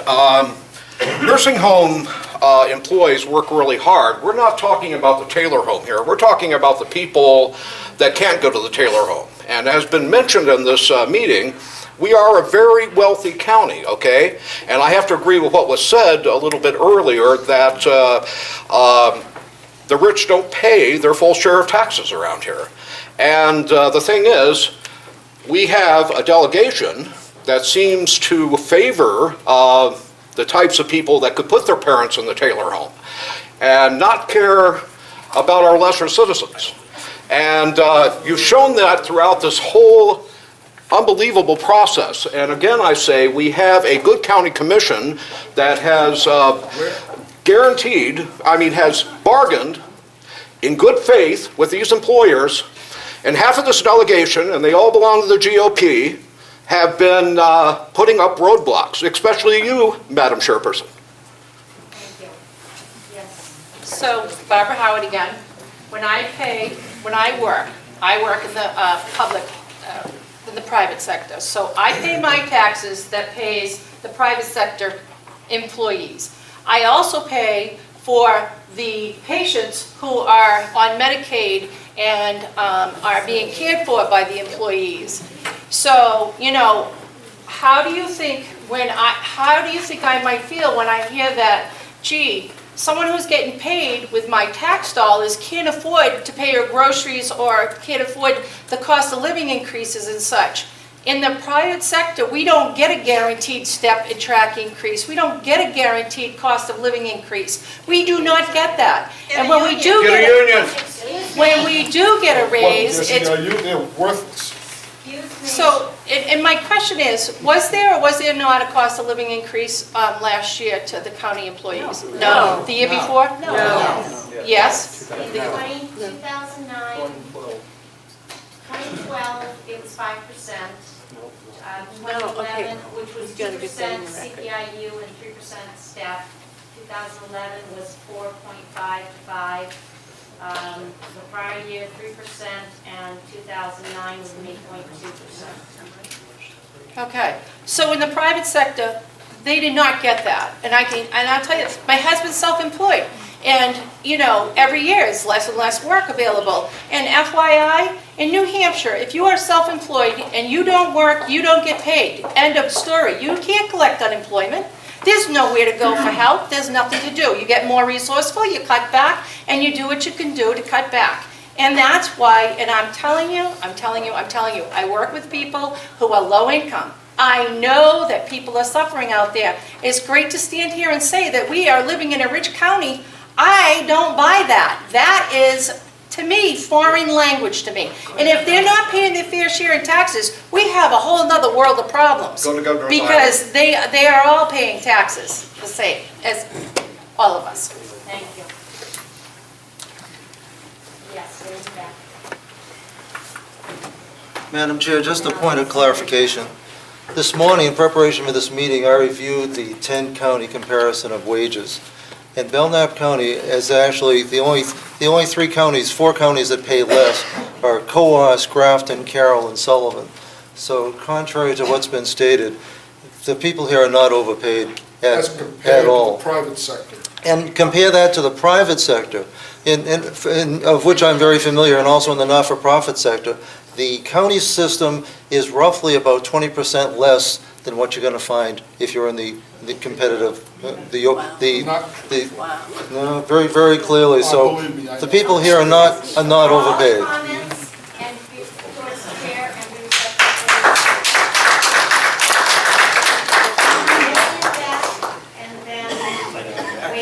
you have a rebuttal to somebody.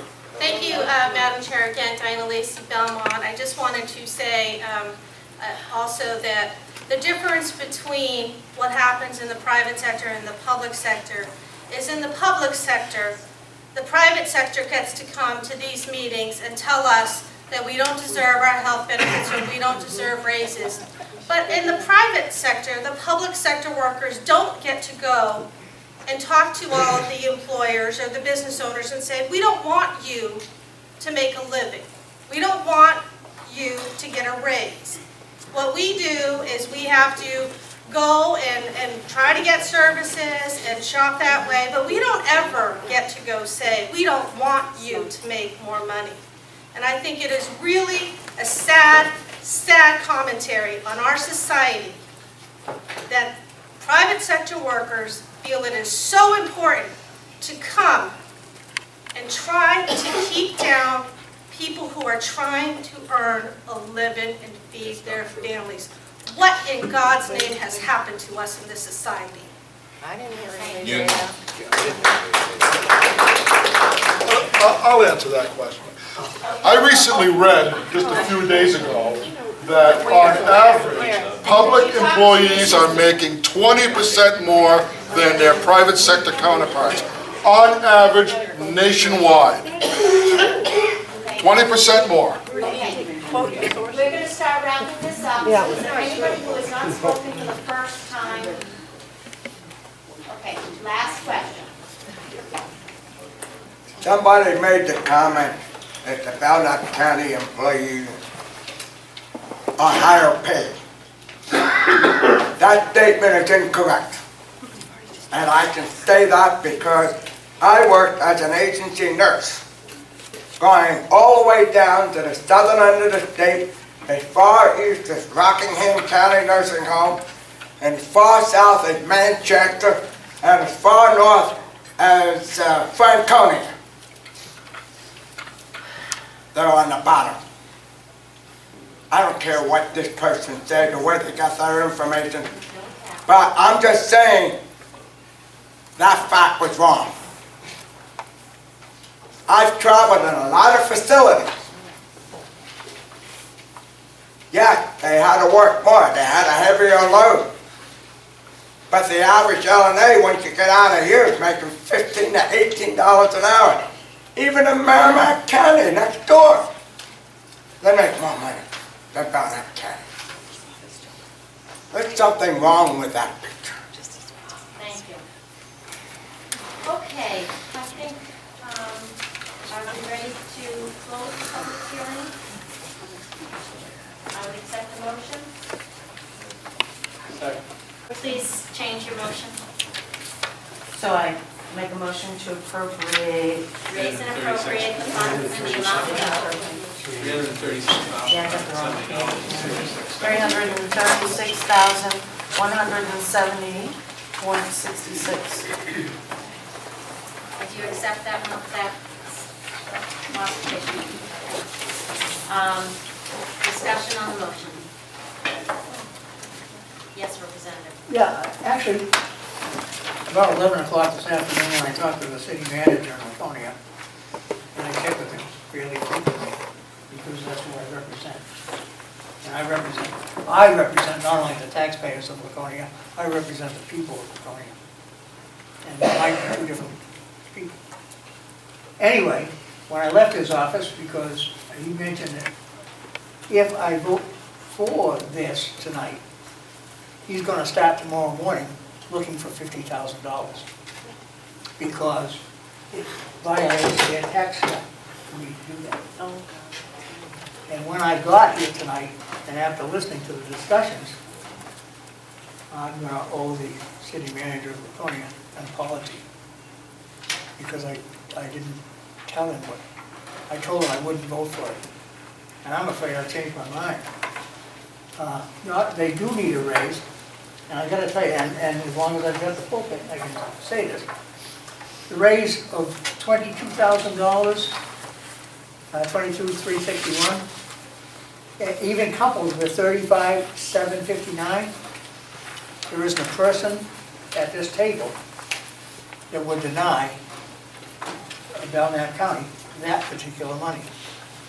What the kicker is, and what the kicker was for me, is the $267,343.93 in health care.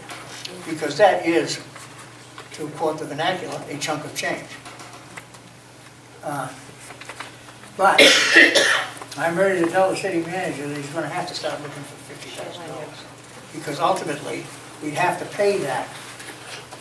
We'd have to pay that $267,343, whether we approve it or not. It just comes from a different pocket. It's going to happen. It isn't like it can't happen. It's going to happen.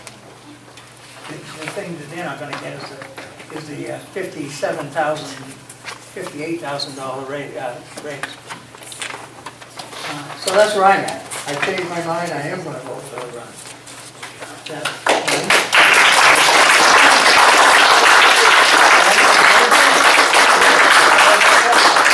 I got to tell you something. Just let me finish.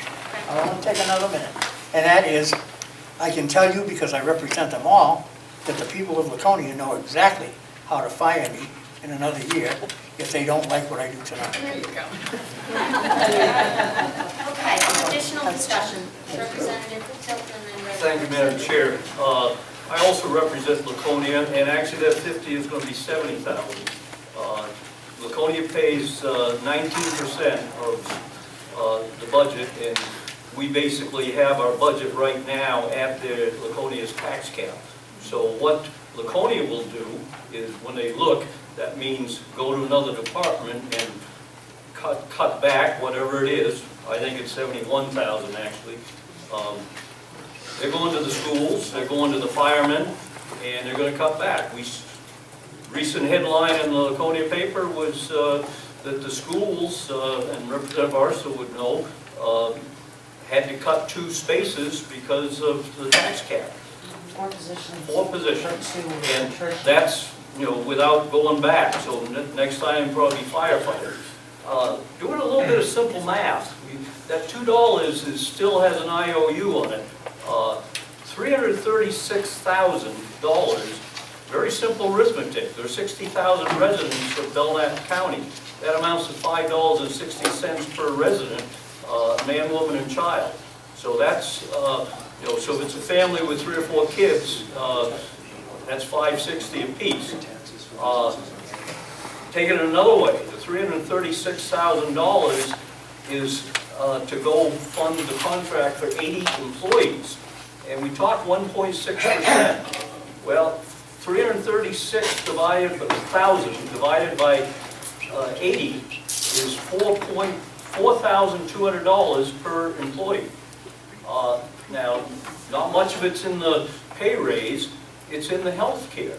And that's where the pay raises have been coming. And right now, from the numbers we got in March, the family plan would have an increase of $3,400 from 2013 to 2014. The county share would be 95% if we stick with that 5% number. The employee plan is not much. So I think Representative Vadney said close to 3,000. I calculated 2,900. That's a pay raise. That's good money. So I really can't support it. The good folks in Laconia, the firemen and the teachers, are paying a lot more than 5% of their share. That's up to 15% now. I can't speak for the schools, but I know the other departments. And that's been a little bit of change each year for about 15 years. And that's just the way life is in the public sector. That makes significantly more than Representative Raymond, you are next. Thank you, Madam Chair. So it would seem to me that we're being given 2 different choices tonight. We've got the choice of approving the contract that was negotiated by the commissioners in good faith. No, Representative, we only appropriate I'm sorry, funds. we have the choice of appropriating the funding that would support the contract that they've negotiated, or our other choice is to not fund it, in which case the commissioners will have to make decisions as to cuts in personnel. And I'm just curious if I could ask the commissioners, how many extra personnel do you have at the nursing home that we can just discard? I haven't seen one. Okay, can we try to keep the conversations between the delegations? We're trying, we now need to deliberate on this. So if we do that, it probably can help. I mean, that doesn't mean we can't use the resources we have to do that. Representative Fields. Yeah, I wasn't going to say anything, and I'm trying to be a little concerned about what's going on, because I know a few members that are selectmen in their towns have also gave their people raises and contract and things, and then they come here to the delegation and tell us that our people don't deserve it, and I take offense to that. So I'm not a big thing about all this finance stuff and all this insurance stuff, but I do know that we have some great employees, and I have to support them. And yes, Laconia is a bigger town than some, so they probably pay more because they have more people. So they can afford a little more than a little town like Camden. So I think that overall, I think our employees are what count to me, and lately I've been called all kinds of names for different ways I vote, but you can call me another name, but I'm voting for this tonight.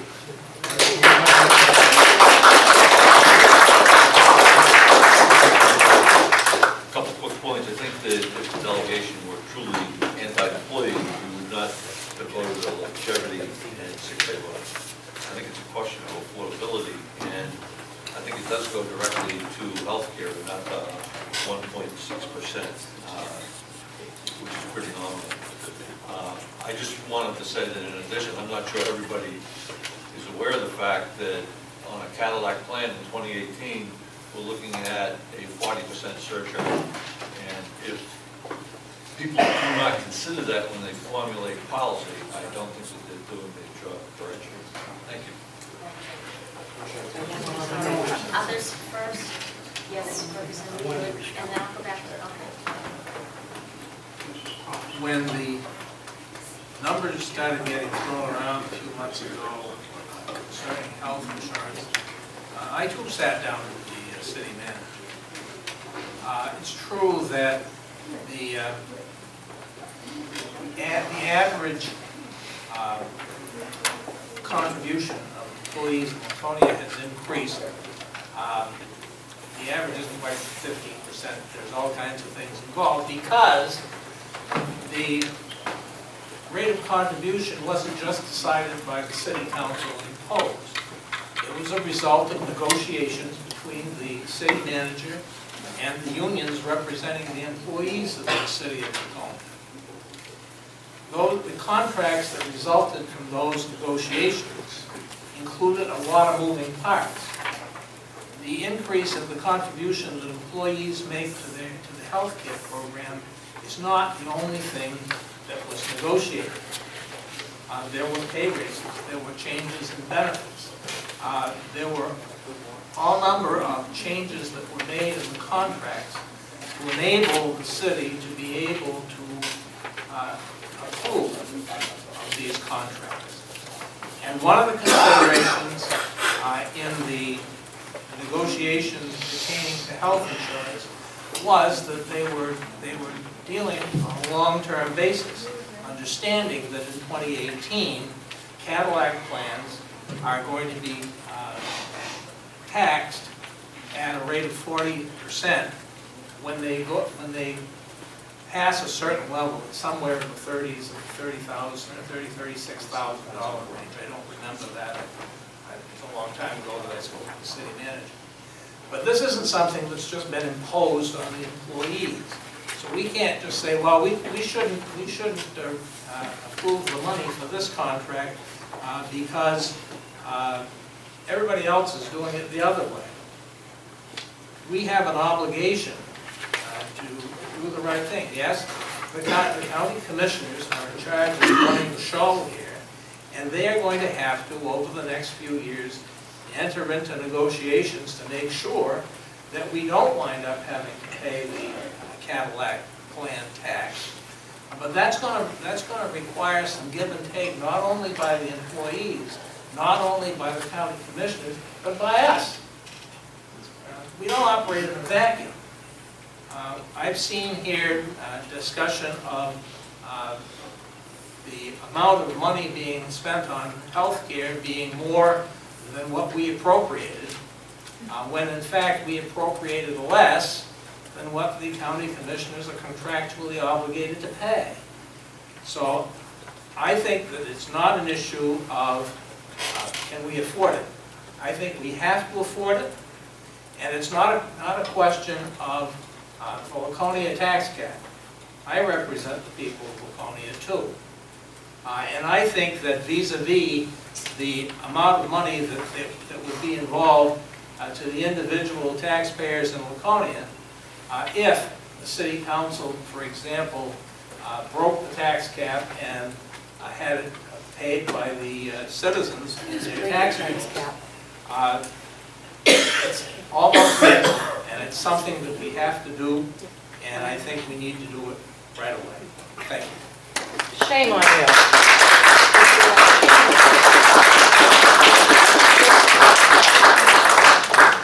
Thank you, Madam Chair. Shame on you.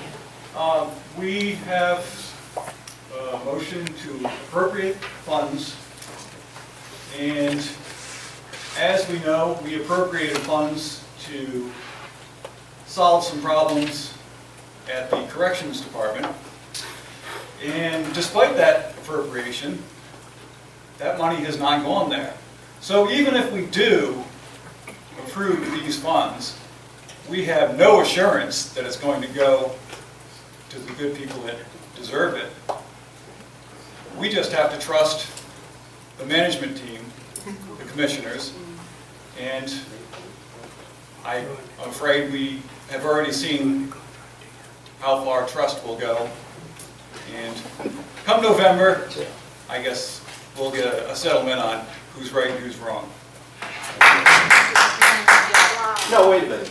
Wait a minute. We don't get This is comments our- directed at us that we don't get to respond to. That is absolutely incorrect. Commissioner. You people know Order. for a fact Order. that you Commissioner. lost that argument. And we Commissioner. are charged with running this county, and I'm not Commissioner going to Phil. shut up one more time, because that is untrue. Now, we have honored every single one of our contracts. No, ma'am, you are out of order. This entire procedure is out of order. You're out of order. The discussion is between the delegation. I have recognized Representative Bueller. Thank you for you too. Representative Sylvia, I think that whether you trust or not, the people who are going to be holding the commissioner's feet to the fire are not going to be us. It's going to be the union and the people that they've negotiated with. So you don't have to trust. You don't have to trust. It's going to happen. The convention is absolutely right, watching every penny that goes through this place, because I wouldn't trust it. Point of order! Okay. These guys are untrustworthy. Sir, we do need to be quiet and let the delegation speak. Thank you. Okay, I would like to remind the delegates that we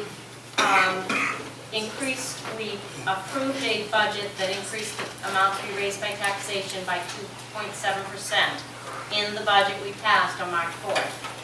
If this is accepted, it increases the amount to be raised by taxation another 2.6%. We also have been advised that we have 2 other contracts that may come before us, and we have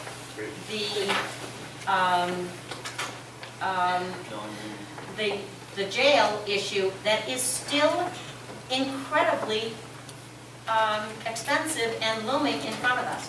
So I would like to each of you to bear that in mind when you're casting your vote regarding your community. Representative Fields, you had your hand raised. Yes, I have my mind on the community and what we have to do. And I think that when we vote for this, and there's been a contractual agreement between the commissioners and the unions, I think they're the ones that have to deal with it and not us, because they're obligated once they take that step. And that's always my understanding of unions and contracts. The other thing is, we keep talking about the jail and stuff and these other contracts. Well, when we have contracts, we have to honor them. So, you know, one half does the other, we have to honor them. Thank you. Additional input? Are we ready for a vote on the motion to approve the amount to be appropriated in the amount of $336,170.66? Ready? Arsenault? Yes. Birchall? No. Comtois? No. Cormier, no. DiMartino? Yes. Fields? Yes? Fink? No. Greenmore? No. Julik? Yes. Hewitt? Yes. Luther? Yes. Raymond? Yes. Sylvia? No. Tilton? No. Vadney, No. Worsman? Chair votes no. 9-7, I believe. The vote being 9-7, motion fails. Okay, next on the agenda is the balance of the executive committee discussion on the salaries for elected officials and with the You guys still count. You still count. Don't you leave here not know that you still count. Absolutely. You You still guys did a count. great job. And some of you ought to be ashamed of yourselves. Keep smiling, thank you.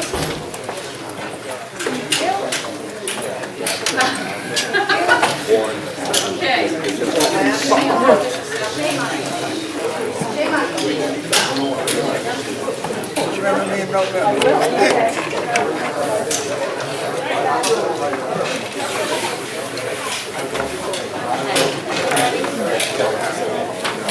I'm afraid.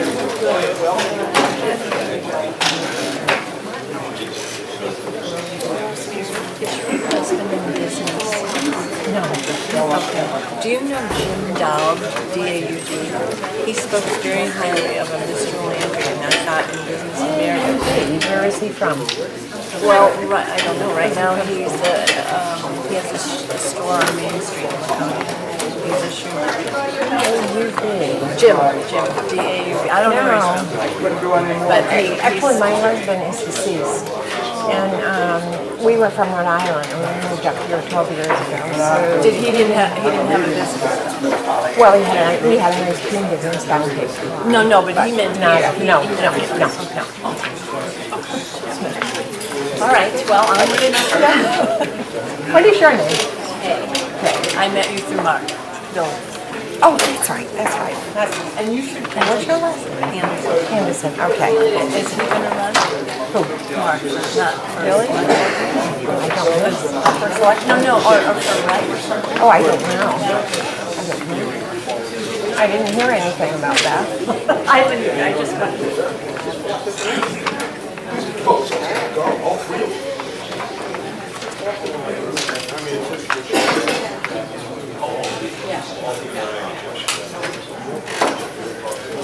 Okay, I think things have quieted down enough. Should we get started? We're almost done. I know it's been a very long day for many of us, but I appreciate your diligence, and let's see if we can be pretty efficient. Okay, I'll try to do this quickly, though we took 45 minutes in executive session, about 3 times as long as we usually do. Very good. There are several items that we came up with recommendations from the executive committee to the full delegation, which the full delegation has to vote on. This is setting salaries and compensation for the elected positions in Belknap County. That refers to the 3 commissioners' positions, the treasurer, the register of deed, the county attorney, and the county sheriff. The first thing, overall, we discussed the overall existing salary structure both of the people, the folks that are in the positions right now, the past 2 years, Belknap County, cross-reference all of the other counterparts in the counties throughout the state. After discussion, we basically voted to retain the exact same structure for all 7 positions that we currently have. That means the commissioners, the chairman is $11,004 per year. The other 2 commissioners, $9,354 per year. The treasurer, $3,961 per year. Register of Deeds, $68,415 per year. The county attorney, $89,164. The county sheriff, $74,304.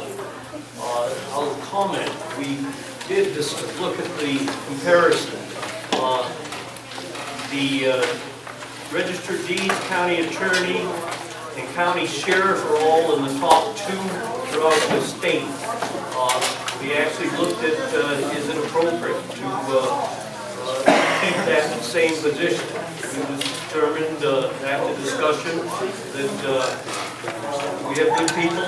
We certainly shouldn't go down. Don't see a reason to go up since they already are at the highest level. The commissioners are in the mid-range, and so we decided to do the same. The commissioners and also the treasurer. Now I'll point out one motion that caused a lot of discussion. I'll relate it again. It ended up being a tie vote, 3-3, so it failed. And I'll tell you what it is as part of the committee report. I attempted to, I made the motion, and it was seconded, and we discussed for a long time, trying to rectify gross injustice that occurred in 2012. At that time, the commissioners, current commissioners, sued the county Register of Deeds for this difference in how they managed the budget. There were some conflicts with how it was, RSAs were not compatible. They did not work in agreement, they sued. They sued and specifically referenced in the second paragraph of the lawsuit that the register was not being sued as an individual, but in the capacity as Register of Deeds. They hired an attorney to represent them. The Register of Deeds hired an attorney to represent her. The attorneys got together, never went to court. They resolved it. The attorneys resolved it. The commissioners paid the county attorneys commissioner's bill, and they rejected the payment for the attorney hired by the Register of Deeds. That bill was $5,200. I consider this one of the most extreme examples of lack of leadership that I've come across in over 30 years of military service. We tried to resolve this. I made the motion in 2013. We voted 18-0 to put a line in the budget of 2013. It was dedicated on the MS-42, $5,200, legal fees for the Register of Deeds. The commissioners not only didn't pay the bill, they took the money and transferred it elsewhere. So the bill was not paid.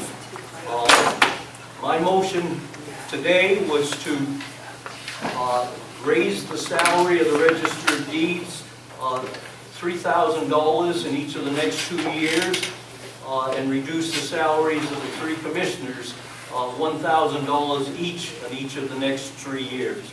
The number was because that would be $6,000. The $5,200 would go to the Register of Deeds in the form of salary, which would therefore be taxable and include FICA, so it would be well over the $6,000. I wasn't going to get into the pennies. We had a long discussion, and the vote failed by a vote of 3-3. But I want the full commission to know that the attempt was made to rectify this injustice. And I appreciate the support of the folks, the two others that voted, and the other three that discussed it and offered sympathy. It's not normal to change a salary based on individual circumstances because, and I couldn't guarantee to the other three people that any of the individuals that were involved in this would run, would get elected, and it could be different people. So, or that after the 2 years, that the next delegation would revert back to the current base. So the motion failed, but I did want you all to know that. So I will separate that from the other compensation and cover that separately. So my motion is to approve the salaries of the 7 elected officials as they currently are and as I read them off. 7. I'll second.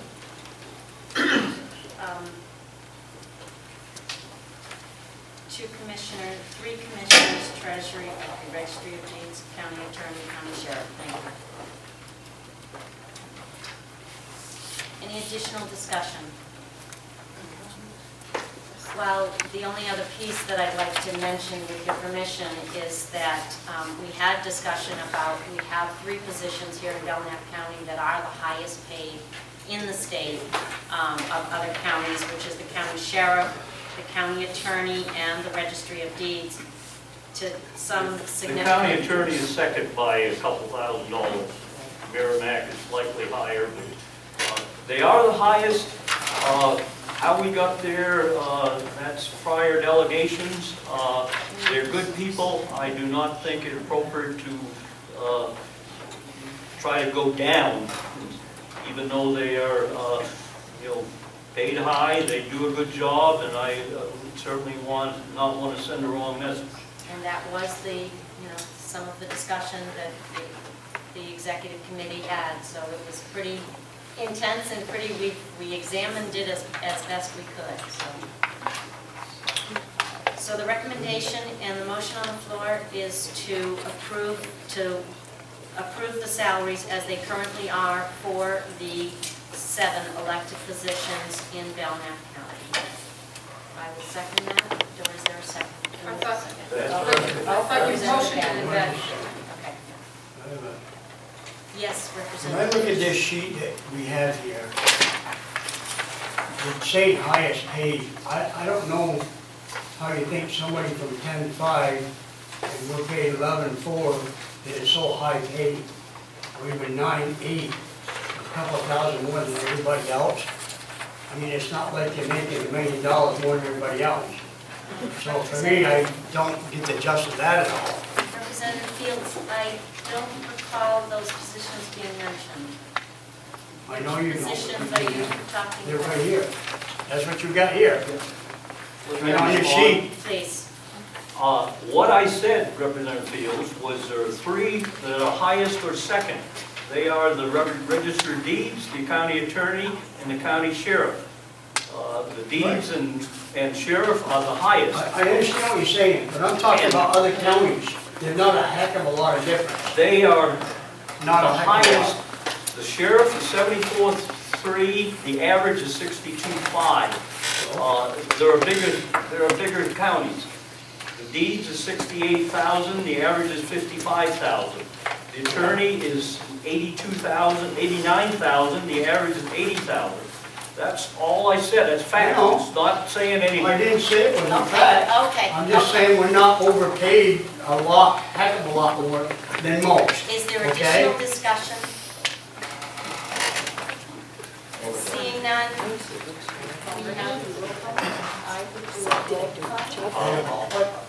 I'm willing to have a voice vote, people put up their hands, unless somebody objects. Anyone object to raising hands? Seeing none? All in favor of accepting the salaries as read by Representative Tilton? Any opposed? Motion carries. Next on the other compensation, the benefits. The New Hampshire retirement system, we voted to recommend that the 3 full-time employees or elected officials, county attorney, registered deeds, and sheriff, that we offer the benefits of the retirement system, and realize that if one of them happens to be not eligible, as currently is the case in one, they won't be eligible, so they won't receive it. But that's not our business. We, in case we get a new employee or an elected official at any time, we have to have voted to agree that we provide the benefits. So your chart, if you may have the chart, it has a mistake on the county sheriff. It says no, not offered. That should say yes, it is offered, he just happens not to be eligible. So we say retirement system benefits are offered to the county attorney, registered deeds, and sheriff. It's not offered to the other 4 elected officials. That's my motion. Okay, I'm writing it down.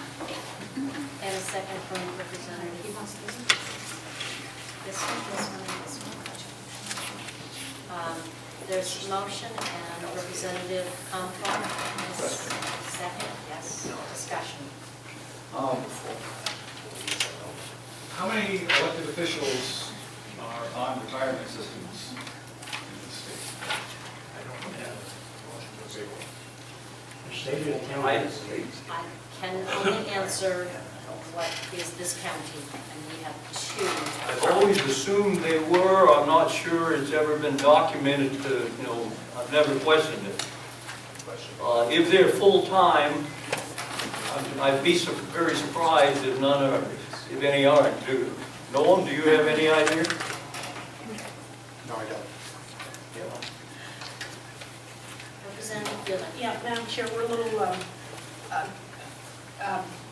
not understanding exactly what the motion was. Oh, if you would kindly look at the chart that is entitled Belknap County Elected Officials Compensation, it looks like this. Okay? It would be this, the 6th column over under benefits offered.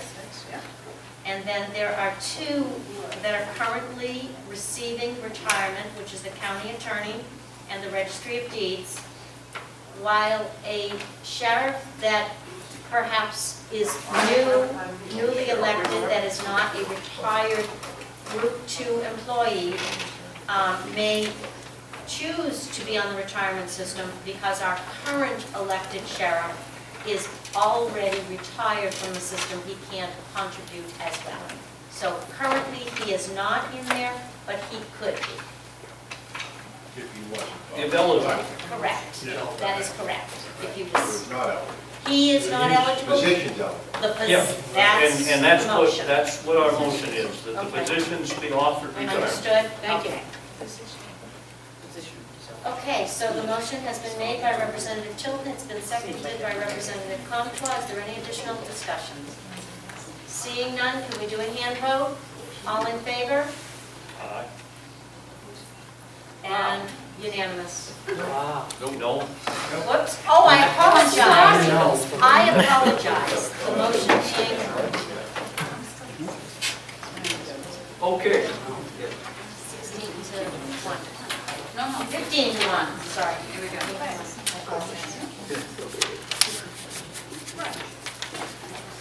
Go ahead, Representative. You lost. 14 to 1. You lost Arson. That's, That was 14 to 1. It was only 15 here. Yeah, 14 to 1. 14 to 1. Thank you for that correction. You're welcome, Madam Chair. Okay. The last is the benefit, under benefits offered, the county health plan offered. And we voted to recommend offering the county health plan to the county attorney, the register of deeds, and the county sheriff, and not to the other 4 elected officials. We did this with the caveat that the employee contribution for single pay would be 16.5%, for 2-person would be 15%, and for family participation would be 15%. And And we also recommend that they be eligible for the employee incentive if they're eligible for health benefits but decline because they have health elsewhere. The payments apparently, and correct me if I'm wrong, Glenn and Norm, is $500 for the single pay, somebody with a single, eligible for single pay, $1,000 for somebody eligible with two-person, and $1,500 for somebody with full family coverage. So that is our recommendation to the full convention. Motion, is there a second? Second. All right, Representative Dabney, any additional comments or discussion? Seeing none, all in favor of approving the health insurance as proposed? That is 12 to, all opposed, 3, 4. Whoops, wait a minute, I said 2, 4, 6, 8, 10 to 4. There's 15 here. So it's 11 to 4, motion carries. Thank you. That completes our work. Okay, is there any other, no, we have other business. We have other business here. Any other business coming before us? And one of those pieces is that there was an incorrect publication for the May 27th, 2014 meeting. It is a full committee meeting, so that's the day after Memorial Day. May 27th. It's scheduled for, I believe, 5 p.m. And it will be for a jail discussion probably, because it looks like we've had some significant budget discussion, but and any other business that may come before us. So I think it's time to use the delegation, dedicated meeting for that. What exactly are they going to discuss about the jail? The proposals that are afloat. Just going to have a general off-the-wall discussion. Why do we need all the, Don't know. Okay, well, at this point, I felt that it was important to put that on the agenda. We've seen the headlines that there is a proposal floating of a $3 million request that may come before us, and I think we as a delegation need to discuss where we're going with this jail. So that was my thinking. That's the only date we have is Memorial Weekend, because we have a lot of things going on. Memorial Weekend, you know, it's Memorial Weekend. It's after the weekend, it's Well, Tuesday. yeah, but some, well, When I tried to come up with a second date, there were a lot of people out of town, and every date I had, there was someone that had a conflict, and I'm trying not to choose the first Tuesday of the month, and so it is difficult. What did you say it's going to be? Tuesday, the 27th of May. Okay. And is there anything other than discussion? You have a discussion about the jail? Are we going to vote on anything? At this point, no. I just know that it takes us a long time to get a meeting published, and I wanted to give individual delegates time to place it in their schedule. Yes, Representative Gillett. Thank you, Madam Chair. It's my understanding that our attempt to get the commissioner's budget approved by going through the code costs the taxpayers in the neighborhood of $7,000. It's my further understanding that the county has expended in the neighborhood of $14,000 against your threatened lawsuit with Attorney Horan, and I would like to know the status of that. We're spending money on defending something that nothing has happened. There's been 2 votes to have something happen. What is the status of that lawsuit? At this moment, there is no status of that, and I would like to correct the fact that we have spent Westcott, Dyer, Fitzgerald, and Nichols was $735. That was the Tardif Yes. Budgetary was $2,658. Yes. Your lawsuit was $73.17. Yes. Westcott Dyer for bargaining was $972. Unfair labor practice was $140. And legal review for a second mortgage was $227. Rough figures in somewhere around 11 or 12,000. We're talking specifically about the threatening letter that made, and there was a vote here that was presented to the commissioners, either, whatever it was. In response to that, they were obligated to retain counsel. Glenn has the figures. I don't think you have the figures because you don't get the bills. So maybe he could help us with that. Combined 2013 and 14, it's just over $14,000 is the combined expense for the matter that Rep. Gulek is referring to. For the one matter. You have spent $14,000 on... To do what? To do what? To defend the allegations of a lawsuit that this convention brought before the commissioners last year. Nothing. To defend nothing. $14,000. Can we get an itemized billing on that under the public right to know? To defend, is there a question that there was no allegation or accusation from this convention to the commissioners? No. There was a vote taken. There was a letter produced. I'm confused as to what the misunderstanding is, I guess. I can't believe you don't remember those superb letters that counsel for the commissioners sent to Mr. Horn with the legal research. Well, apparently they didn't remember. I heard something about the letter from Commissioner Netto said that nobody ever knew about it. So we had that conversation. Well, my question, I don't think this discussion is going to get us anywhere. where are we? That's my question. We are at the exact same place we were the last time we met. So we're not going to be suing them. Is that right? I did not say that. See? So that's more taxpayer money. Here it It's is. all right, you like spending it. Anyway, I gotta go. Okay, we are not quite done here yet. I'm done. I have to go. All right, good evening. Bye. Bye. Yes, Madam Chair, Commissioner. I just wanted to make clear why Commissioner Philip has left. His father, elderly, quite elderly father in New Jersey is quite ill, so Oh. he had to leave. I just wanted to make sure that everybody understood why he had to. Thank you, we appreciate that consideration. All right, so what are we doing? I would like to bring some business before. It has come for personal reasons that I would like to step down. I'm asking to step down as clerk and off the executive committee of the delegation. There are some things happening in my personal life and my work life that need attention, and even though I've enjoyed this work, it does take time. It's somewhat time consuming because I take it serious. And I still intend to be fully active on the delegation. That hasn't changed, just stepping down as clerk for the delegation and the executive committee. Wow, I'm very sorry to see you go. Yes, Representative. In lieu of that, can I make a motion? Yes?